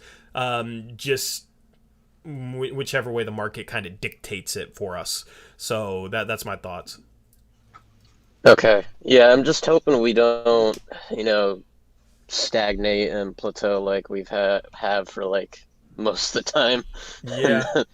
Dude, I'd be down for a trade deadline stream with a bunch of Blazers action. We've never really had a ton of action trade deadline wise on our trade deadline streams, which we will stream the trade deadline live on trade deadline day in case anybody's new to the channel. That's always a pop-in stream. I would love for like five trades to talk about. It'd just be interesting. It'd be fun. So hopefully it's not a situation where we stagnate. I want like chaos ball for once. Just absolute, just chaos for a deadline for once. Well, it's already pretty chaotic. Anything else you got for us? That was pretty much it, because I just see that being like probably the most realistic thing happening. Mm-hmm. Yeah. Yeah. Anyway, man, I appreciate you calling in. Thank you for joining us. Yeah, no problem. I'll catch you later. All right, we got Billy Bob Anon up next on the Blazers Uprise post-game show. You are now added as a speaker, Billy Bob. What you got, man? What's up? Can you guys hear me? Yeah, crystal clear. Appreciate you guys having me on. Love the show. I just wanted to. There was a report by Quick a while back saying one of the substantial players, not like some end of the bench guy, wasn't fully bought in. And I want to know if you guys think it's possible that it's Norm, just considering like his complete defensive regression this year and just the context in which he signed his contract. Because you gotta keep in mind he was coming from Toronto, which is like a championship, atmosphere, and considering the because they made a lot about Dame wanting big upgrades to the roster at the end of the year, but you have to think Norm also wanted to be on like a contender and like a championship team, and he might have also wanted a lot of upgrades, and then to have it be like Cody Zeller and Larry Nance, could that explain like a lot of his lackadaisical effort? Because I genuinely believe he's a better defender than he's showing. I mean, he's looking like he's not bought in, and we speculated that was Rocco, because Rocco was showing the same signs, and it might be more than one person. I don't know who Quick was talking about, but it could definitely be Norm with how lazy he's been defensively over the past couple of months. I don't know. You got to think back to free agency where I don't know that he should be surprised this is how things are kind of playing out with the way we play, with kind of the style of basketball, which I don't think necessarily suits him the best, and I don't think he's necessarily fond of.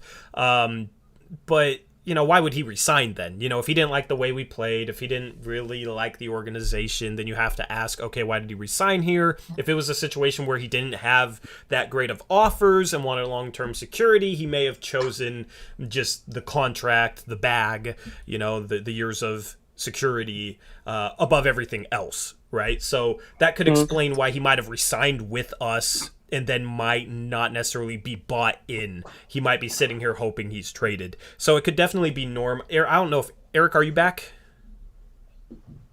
No, Eric's not back yet. But no worries.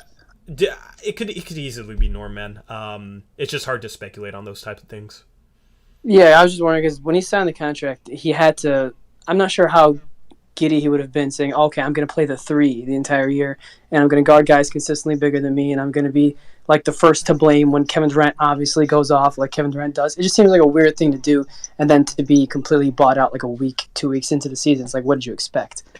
Yeah, I could also see it like he looked at it as, I'm going to get a bunch of easy looks because I'm playing off Dame and CJ, and nobody plays defense anyway, so it's not like I'm going to have to hold myself accountable on that end. And it may have just been a situation where he actually looked forward to that, and it may be a situation where he's just a guy that doesn't hold himself accountable defensively, like doesn't give effort if the guys around him aren't. That could also be a way to explain it.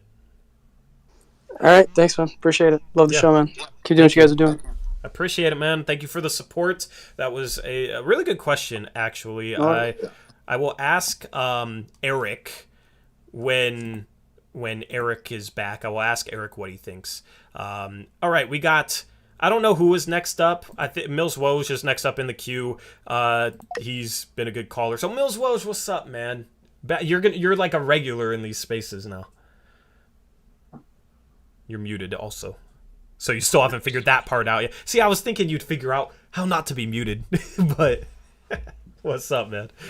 Oh, okay, I'm back. Yeah, you're here. So, there's a lot of stuff going on. I know this doesn't really have to do with the Blazers, but in the Eastern Conference, Joel Embiid is obviously playing incredible basketball. The Celtics are sort of free-falling. Mm-hmm. It's sort of just like a lot going on. I was listening to some stuff today saying like how crazy it's going to be if the Sixers don't make a Ben Simmons trade.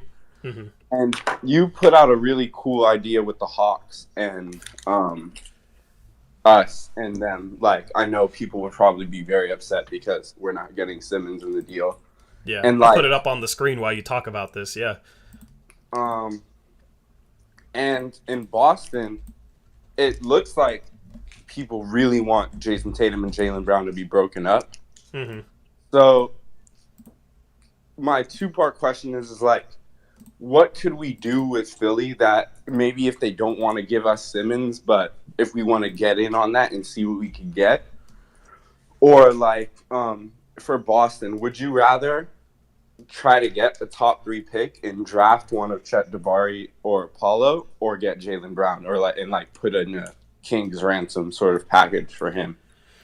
It just depends. Like, every move the Blazers do, how good it is depends on what other moves they do. So it's hard to figure out. This team needs multiple moves. So if they can go out and get Jaylen Brown and then like add enough guys around Jaylen Brown and Dame that team can contend, then you absolutely give up whatever, right? But if you can't make enough moves to get that team good enough to contend, then you might as well just take a wild card of a young player that maybe could be better than Jaylen Brown in a couple of years, if that makes sense. So the answer to that just depends on the way it just depends on what the other moves would be. But that's the thing with losing is right now, say we were above 500, I don't think there'd be any way to trade for Jaylen Brown. If you can tank and get a top 3 pick, that doesn't mean you have to draft a rookie. Yeah. That's all of a sudden an asset that you didn't have before. Which is why I think CJ's probably still going to be here after the deadline. Like, if I had to guess right now. I wouldn't rule it out. Depends on his trade market. I'm all for trading CJ for picks at this point. It helps the tank. And then those picks you can always attach to whatever to go out and get the other players, right? Maybe you trade the top 3 pick for Jaylen Brown. You'd have to figure out how to bring his salary in. Maybe we had enough cap space. Maybe we'd have to trade out, whatever guys we got back for CJ along with the picks that we got back for him. But, if you could trade a top 3 pick for Jaylen Brown and then you got some picks back with CJ, you could use those picks to trade for complementary pieces to put around Jaylen Brown and Dame. So I still think that's, the option that I want out of this trade deadline is CJ for picks and, maybe expiring contracts, but it would be nice to have some contracts that we're able to trade in a Jaylen Brown trade. So, Jaylen Brown's an option that I think will continue to be talked about until he's traded somewhere else for Blazer fans. But did that answer your question? Was that a good answer? Yeah, I mean, we didn't really talk about the Sixers, but like you showed. Yeah. As far as the Sixers go, what was your question with the Sixers again? I just feel like I just think it's going to be really tough to trade. With CJ being hurt, it just doesn't seem like it's going to happen. Like, especially not right now. But they seem like they're in desperation mode to make some sort of deal just because of how well Joel is playing. Yeah. So besides that Hawks thing, I'm just trying to see I feel like there's a lot of stuff that we could do like that, but I don't know how happy Dame or people would be if we move CJ and it's to the Sixers and we don't get Ben Simmons back. I could see that going bad. Yeah, it could. I mean, I don't know. Any discussion around Philadelphia is just it all starts and ends with Daryl Morey and how stingy he is. Because he's not going to get a top 25 player for Ben Simmons, and it's made out like that's all he's going to take. At some point, you think he has to move off of that, but I don't know if he values CJ enough.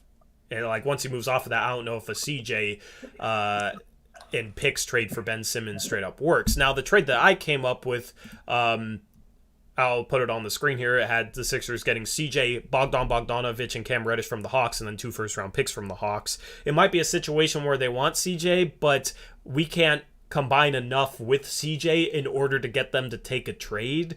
In that scenario, if Atlanta's trying to give up better pieces than we can give up with CJ for Philadelphia, then it might be a 3-team trade like this where we don't get Ben Simmons, but we can cash in on CJ for, a DeAndre Hunter, Onyeka Okongwu, and just go young and save some money going into next year and use that money in free agency or whatever. So it's just a tricky game. It becomes very complicated, and you listen to us all the time. Me and Eric try and break down the ins and outs of how trade negotiations will go and the ins and outs of the CBA and all this sort of stuff, so you guys can actually understand what's happening.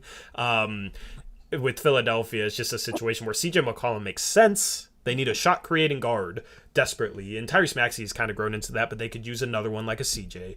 I just don't know if we have enough on top of CJ to swing a Ben Simmons trade, and if somebody Could else you put wants Norm and CJ together to Philly, or that doesn't work?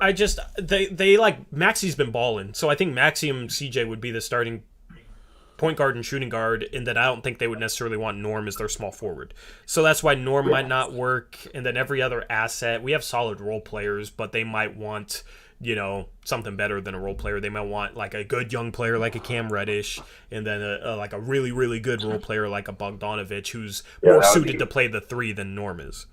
That would be really, really good. Well, I can't wait to see what happens. I can't either, man.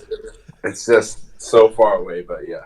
Yeah, I mean, less than 5 weeks. It'll be here before you know it. It's less than 5 weeks. But it's just like days. Nothing's happening until I feel like very close to or on the day. Like, it's definitely going down to the last minute. Yep. I feel like. Absolutely. Anyway, thank you for calling in, Mills Woj. No worries. Appreciate it. We finally got Eric back. Let's move on to Alan Garcia's up next. Alan Garcia, you're now live on the Blazers Uprise postgame show. What do you got, man? What's up, Al? I added him as a speaker, and he is now gone.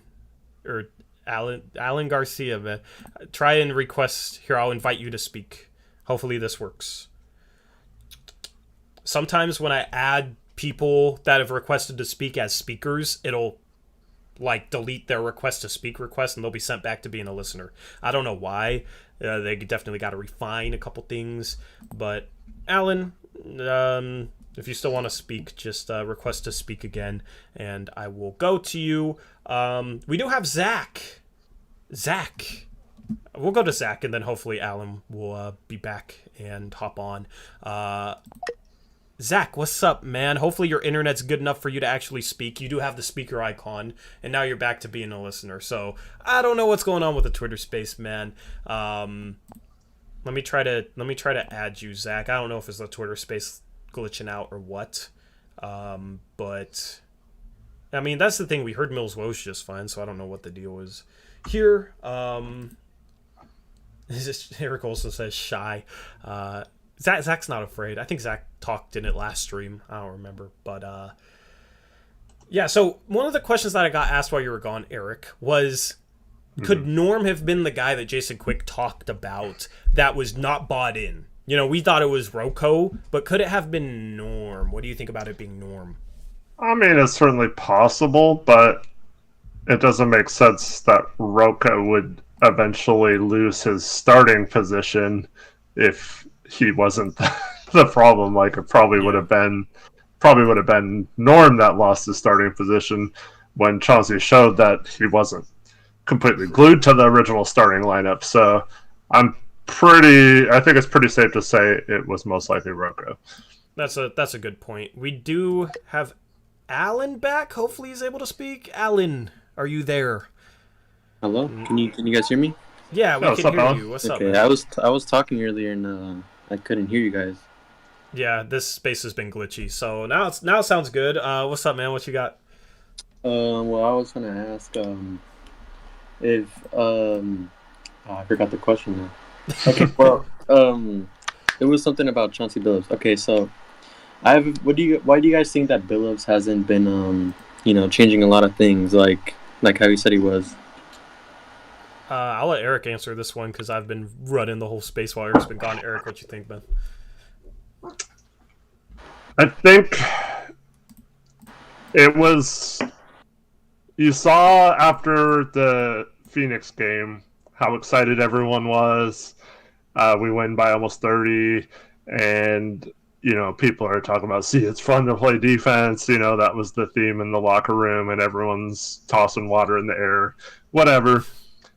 And then we're like 3-2. We're feeling good.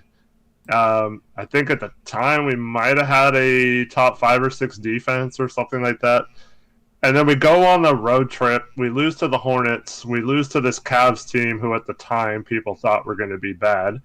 And then we lose in Philadelphia to a team that didn't have Embiid or Simmons. So we end up coming home with a losing record, and Dame is struggling at the beginning of the season through the first, how many ever games, 20 games or whatever. I think it's just natural to try and get Dame and the best players on this team back to being comfortable. And I think that was a mistake. We should have just rode the course and kept doing the new things. But I felt like there was a point earlier in the season where we kind of drifted back, at least offensively, to the old system. And we weren't really changing the defense much. So even though it was a little different the way we were coming up further to the level on the pick and rolls, overall, it was still pretty predictable what we were going to do, and teams were easily beating it because it wasn't either aggressive enough or we were staying with the pick too long or whatever, or guys weren't fighting through it. And I think it's just snowballed to where he kind of got stuck not holding people accountable and instead trying to change some of the ways we played back to making them comfortable instead of, I think the solution, the right thing to do would be like keep making them uncomfortable until they are comfortable. And that at this point of the season, maybe we'd see improvement. But the fact that we haven't seen a lot of improvement either offensively or defensively from this team leads me to believe that we just didn't stick to it long enough. And it's kind of frustrating for me. I also think it's maybe players might not be fully bought into his coaching style. You know what I mean? Like, it takes time to get respect as a coach in the league. And we've seen good NBA point guards like a Derek Fisher come into the league and fail as head coaches. And, it could be a situation. It could be a situation where, like, the young guys have played well. The veterans have not. Ant has played well. Nas has played well. CJ Ellaby even has played well. Watford has played well. So it's like a divide between the vets and the young guys. And that might mean that veterans that have had different coaches in the league, played for other teams, they're not really completely buying into what Chauncey has to say. Whereas like an Anthony Simons who who's younger and only knows Terry Stotts and, he's been given more responsibility this year than he's ever had. He's going to buy in due to that. Nas finally has a consistent role and is getting consistent playing time on a team. He's going to buy in.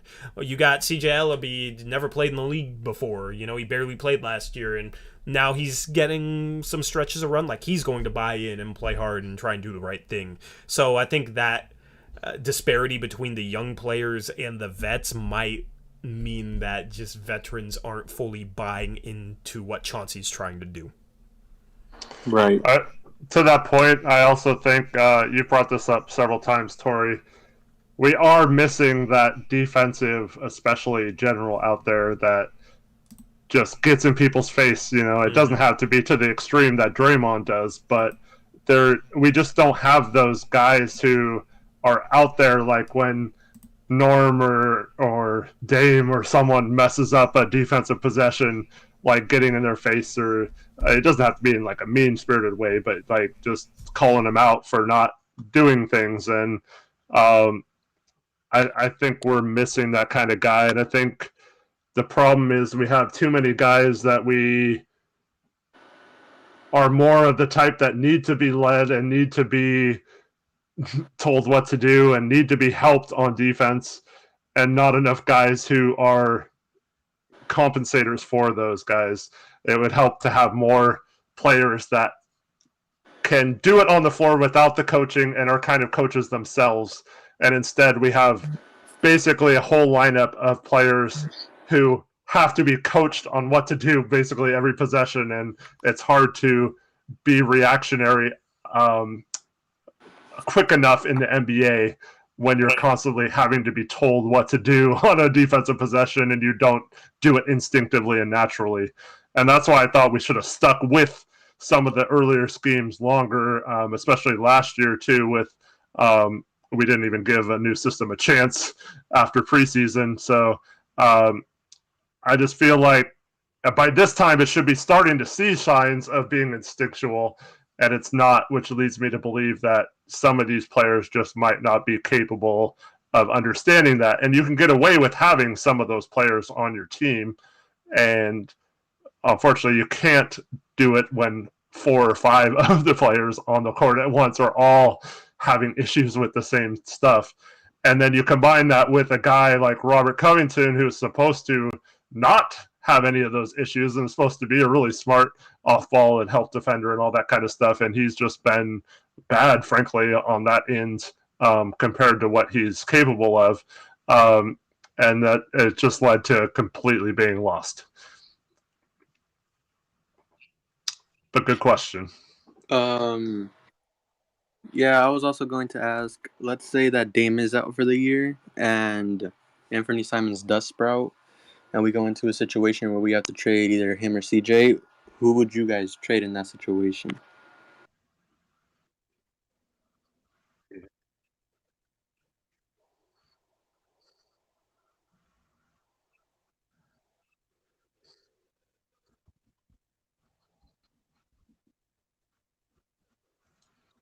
You're muted, Tom. You're muted. I was muted. I was muted on the stream. I was not muted on. Was I muted in the space too? No. I don't know. No. Okay, I was good in the space. Not on the stream, Anyway, yeah. my bad. So my response. Okay, that's gonna happen. I try to mute when I type and everything and respond to you guys in chat. DJ Vegas says I have to agree with Torey on this one. He has no idea what I said. I completely forgot what I was saying. What was I saying, Eric? I don't remember now. What was the question? Re-say the question. We'll just restart this. My bad. If Anthony Simons, if Dame is out, and okay, yeah. If we have to pick between CJ and Simons, you pick Simons because you need that guy for the future. When Dame starts to decline, when Dame retires, you want, you need a foundational piece, and I think Anthony will be that foundational piece. I think he can be better than CJ in a couple of years from now, even. Like, I think he has that sort of potential, and the signs of growth he's shown this year is, I don't know, I'm confident in him being just as good as CJ in a couple of years, maybe even next year. So for Simons, you got to keep Simons. I assume that he'll come cheaper too. CJ is currently making over $30 million a year, whereas Simons, I'm hoping to re-sign him between $15 to $20 million. So you do save money in that scenario too. So I also think CJ might have a little bit more trade value at this point for a team looking to win now and looking to get an established player. So for all those reasons, I would keep and trade CJ if I had to pick. That brings up a question I want to ask you, Torey. Okay. What player, or is there a player right now they demanded Ant instead of CJ that you would consider that for? Jaylen Brown. So Boston calls and says we want like Norman and Ant or something, or they just want Ant. I would do it. I would do it for Norman, Ant, and Rocco even, because you can still maybe flip CJ for something better, or maybe something similar to CJ just at a forward position, and then Jaylen Brown could be our starting 2. So, for like a Jaylen Brown caliber player, I'm not, like, Ant isn't completely untouchable for me. I'd trade him for Jaylen Brown. I'd trade him for a Pascal Siakam probably, but like I wouldn't attach a bunch of value on top of him. I think Toronto should be going after Simons for the future. I think he would fit there, but they love Van Vliet, so that's not necessarily as feasible. But Jaylen Brown's really the only name that comes to mind that I'd be willing to part with Ant for. A lot of people will say Ben Simmons, but I don't know, man. That's tough. All right, this is gonna be crazy. I know this isn't gonna happen, but I just want your reaction to this question. Oh, good. Goodness. Zion. Would you trade Ant and probably a bunch of assets for Zion right now, or is he kind of someone that you wouldn't want to risk going in for right now. Why you gotta ask, dude? I'm just trying to like relax on this post game show, and you're just asking the most insane That's just a question. No, that's a tough question. That's what I'm saying, man. I'm Adam. You don't know that he could never be healthy ever again. That's the problem. It's such a risk, but it's like, is it the risk that can you contend? You need to get like a third star on top of Zion and Dame, in my opinion. Mm-hmm. But if you could, like, say you could flip CJ and like picks into, I don't know, a Jaylen Brown, and you could have like Dame, Jaylen Brown, and Zion, then yeah, I'd do that Zion trade. But only if you can get another star. That's just I don't think he's bought in. But like, he might need a Dame. You know, he's one of those guys that like, if you have Dame as a mentor, like, he would thrive. Right. The problem is, we don't ever try and throw lobs. And he's a guy that's just the lob target. You know, that's a big key with him. So that's tough, man. Would you do it? I don't know. I mean, ultimately, I probably would, just because that's the type of risk that if it pans out, Zion is one of the most efficient, unstoppable offensive players. And then you just try to surround those two, I guess, with good enough shooters and defense to make it work. So I think I would just take that risk. But, man, I know I see a lot of comments in chat saying, oh, I would do that if you can assure me he's healthy or whatever. But that's the problem. This guy seems to have issues both work ethic-wise and maybe even some mental issues as far as wanting to buy into a team, like you said, or wanting to be part of a team. We've heard that he's been like distant from teammates and stuff in the past. You know, like maybe you said a guy like Dame could change that and get him pointed back in the right direction. But yeah, it's tough with all the rumors about his you know, limitations with the weight and the injury proneness that he'll probably face throughout his career. And the Portland food scene. Yeah, and also the history of injuries with big men in Portland as well. That is really tough to do, because, I mean, if we get the Zion that was healthy, I guess that was 2 years ago. Yeah. Like before the shutdown, and we're getting a guy who scores like 20 points per game on, you know, 60+% shooting, and no one can stop him. You absolutely take it like 100 times out of 100, but that's the problem. We can't guarantee that he'll ever even step foot on the court again, let alone contribute to a championship contender. But man, Zion, he's such a special talent that you maybe take that chance even if you don't ever see him on the floor, and that's something that you maybe live with.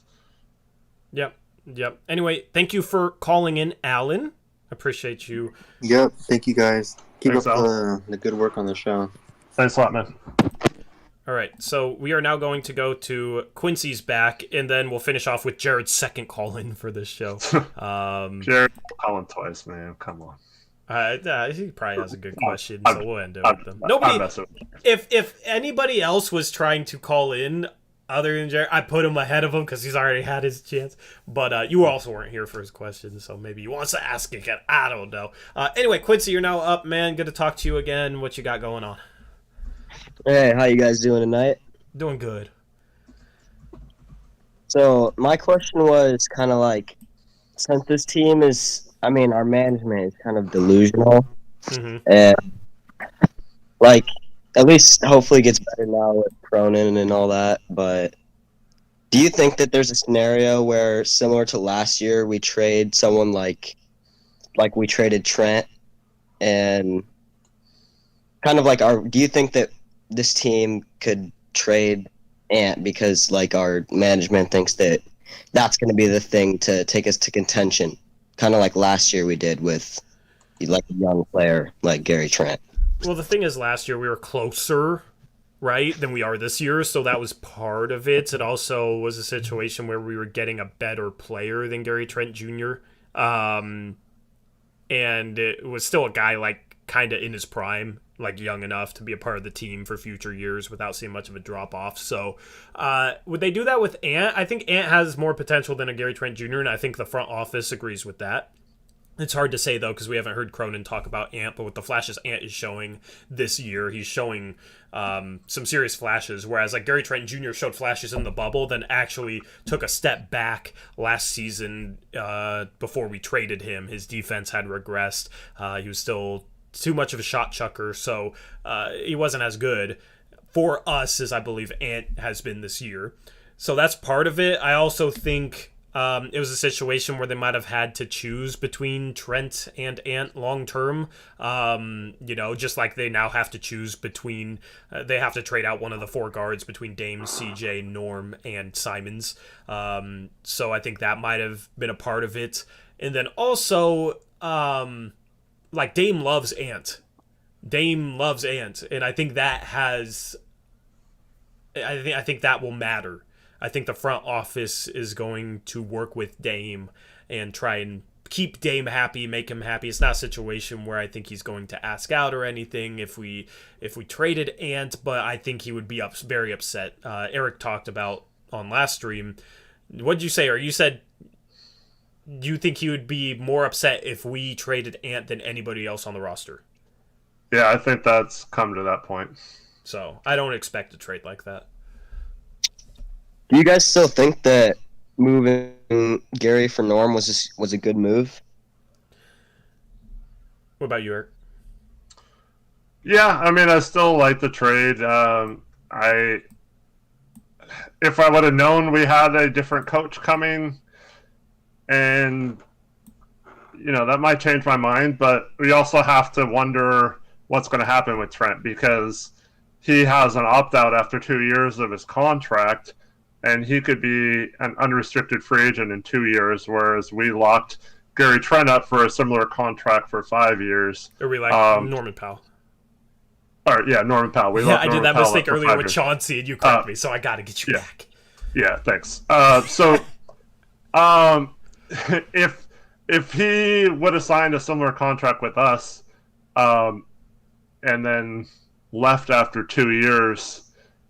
I still think it would have been better to have Trent or Powell for longer. And I also think that Powell's contract, I know there's some disagreement whether or not his contract is good or bad, but I still think getting a guy of his caliber locked up for 4 more years after this season in a trade market where you're trading for a guy that you can have as part of your core for multiple years, and it's not like an expiring contract or someone you have to worry about re-signing or anyone like that.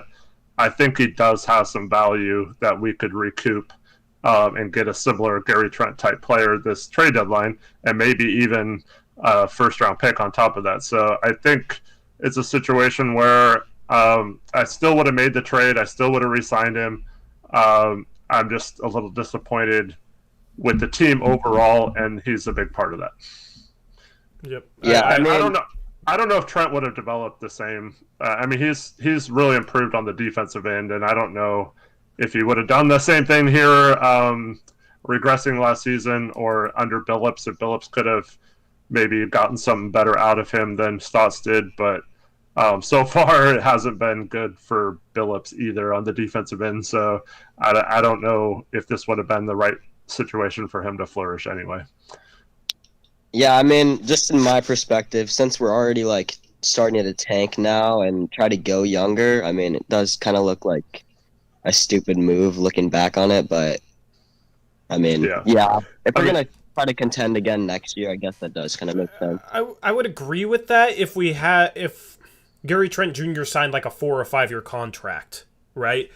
It's Gary Trent has more future value like 5 years from now because he's going to be entering his prime. Norm's going to be out of his prime. But for like the next 2 or 3 years, I would expect Norm to be the better player. And therefore, since he's going to be a free agent, like the long-term value is kind of diluted to whatever team he's on right now because you might not be able to keep him. He's going to be unrestricted. So I would agree with that if it was a situation where Trent signed the same contract as Norm, but given the lesser years, it's a situation where he doesn't hold the same long-term value. And also, I mean, we finished tied for 5th in the West last year. It's not like we were having a terrible season or anything. And after that trade, some of this is maybe small sample size and circumstantial because of how they're playing this year, but our starting lineup last year was really good after the Norm trade, and that's the reason why we stuck with it through the offseason. Now, it turned out to be a mistake, but I think it was pretty obvious last year that trade was the right move. Now, this year it's starting to change because Powell and the team has not played as well as they're capable of, and Gary Trent's playing really well for Toronto, or at least, is showing some improvement. So I think it's a situation where I think up until the Blazers just completely fell off this year, I think almost everyone agreed it was a pretty good trade for both teams. And now it seems a little less for us based on us tanking. But at the time, we were trying to make a run, and we were, tied for the 5th seed, and we played a Denver team that we should have beat. We should have made the second round. And then there was all kinds of injuries and stuff like that. There could have been a path to doing what Phoenix did last year had things worked out right. And I don't think it would have necessarily worked out any differently had we kept Trent. Yep. Anything else you got, Quincy? No, you guys pretty much covered up what yeah. Similar. Well, thanks for the question. Yeah. You have a good night. Appreciate it, man. Yeah. All right. So last up, we're going to bring Jared back in here because he is requesting to speak. Once again, he's the last person requesting to speak. All right, what's up, Jared? Now you get to talk to Eric. This better be good, Jared. All right, so what I got here is what should we do as far as defensive specialists, not frauds like Rocco or Whiteside? Not frauds. And I'm talking like defensive guys where Reese has his special statistic for them. Oh, Reese loves his Raptor, man. Do you have any ideas, Jared? No, I don't. But it seems like whatever defensive guy we try to get, they don't pan out right now. Yeah.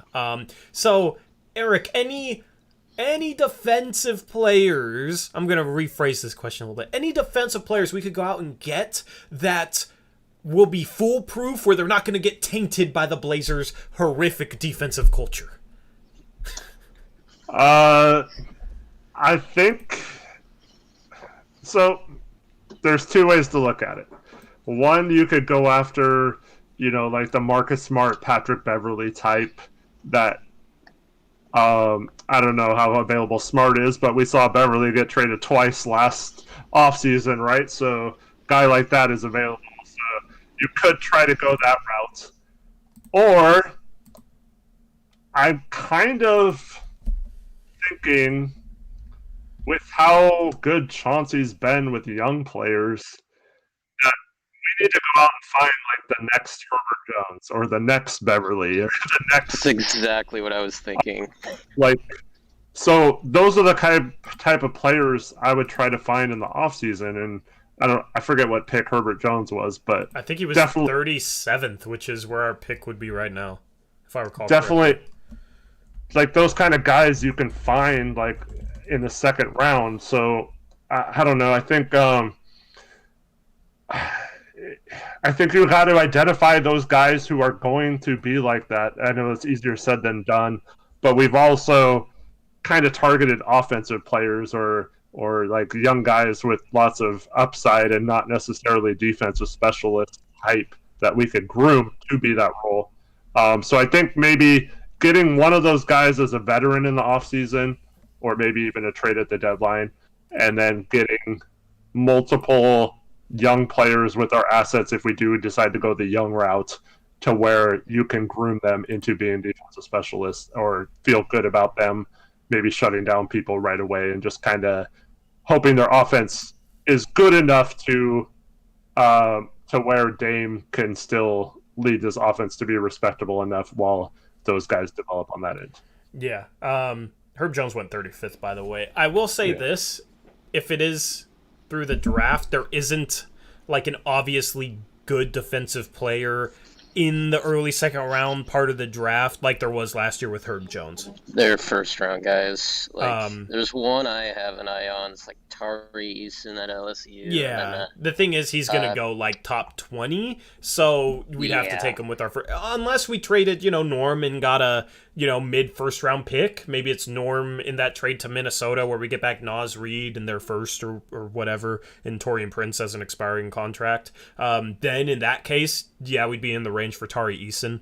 I need to watch more of him, but he sounds intriguing. I still admittedly have to do a lot of research on the draft. It just, last year, man, I was wishing we had an early second round pick because I would have loved to have gotten Herb Jones. I liked Herb Jones in last year's draft. Perfect. It's just like the names I'm seeing, like a Christian Brown, Julian Champagny, Peyton Watson, Terrence Shannon Jr., like in that range. Those are all kind of offensive-oriented players. So, there might be a guy at that range in the draft that goes up boards, or maybe a guy that I'm overlooking right now that I don't know enough about. But it's going to be hard to go the Pelicans route and draft a Herb Jones. As far as doing it through free agency or trades, it's hard to get those types of players. I know Pat Beverly's been traded twice, but like Marcus Smart's been in Boston his whole career. Like teams usually keep those players because they become, the heart and soul of the team, so to say, just like Wesley Matthews was during the Aldridge years, right? And that's valuable to an organization. You don't want to trade a guy who's kind of the heart and soul of your team, and that could, hurt the locker room as well. So it's hard to get those guys. With like a Pat Bev, it's hard when you have Simons. It's hard when you have four guards. Even if you trade ACJ McCollum, if you still have Norm at the starting two, Simons is going to be your sixth man. So how does Beverly fit into that? That's tough. So there's no obvious name that really jumps out as available and like a small forward, power forward, center type other than a Ben Simmons. But Morey's so stingy, I don't know if that's even possible for Portland at this point. So, Anyway, did I answer your question, Jared? Is that how you got my guy? Yeah, so Eric kind of answered it because I was going to transition it into young guys and drafts, so that worked perfect. Yeah. Well, Beavis says Patrick Beverly's washed, even though Minnesota went from 27th and 28th in defense last year to 11th this year, with pretty much him being the only change. But yeah, go on, Beavis. And they wrecked us at the game we went to. Yeah. Beverly ain't washed, man. Dude, Beavis just has such random opinions, and he dude. hit a it's like massive 3-pointer. Dude, it's like he like we were at, bro. Like, no. It's like Beavis has like, he picks a player, right? And then he rolls dice as to what his opinion should be, right? If it's a 12, then he absolutely loves them. If it's Snake Eyes, he hates them. And with LeBron, he rolled Snake Eyes because he's absolutely trolling, in my opinion. He won't admit it, but he says LeBron isn't a top 100 player of all time or something like that. And will accuse steroids. So I think Beavis is just an ultimate troll. He just said Beverly's washed like spray and wash. So what we really need is a Kevon Looney. That's why I don't read off Beavis's opinions, because he's just an absolute certified top-notch quality troll. So Looney's good, but overrated, in my opinion. Yeah, no, he's trolling, man. He's trolling. He brings the entertainment that we need in these tanking streams, though. So appreciate Beavis. Anyway, that's it for me here. Yeah, well, I'll catch you later, Jared. Have a good rest of your night, man. Yeah. And that's gonna Definitely, do it. man. Yeah, likewise. Yep, that's gonna do it for the Twitter space. Thank you for everybody who called in. With that, anything else that you want to say for this stream, Eric? Oh, I'm not on Skype yet. Yep, there you go. Anything else you have for this stream, Eric? No, thank you to everyone for tuning in. It's been fun, and thanks. Yeah, we will catch you again. Today's what? Friday? We'll catch you again Sunday post-game stream. We are taking on the... I forget. Who are we playing? The Kings. 6 p.m., so it'll be slightly earlier stream. That'll be an interesting And then 2 game. streams Monday, because we have the makeup game with Brooklyn then. Yeah, so you got 3 streams over Sunday and Monday. You'll have the post-game streams for Kings and Nets, respectively, and then Blazers Uprise Live going live around 3:30 p.m. on Monday with picks against the spread, and we'll discuss some more trade stuff. Maybe we get a rumor between now and then. We'll see. With that, thank you to everybody who tuned in tonight.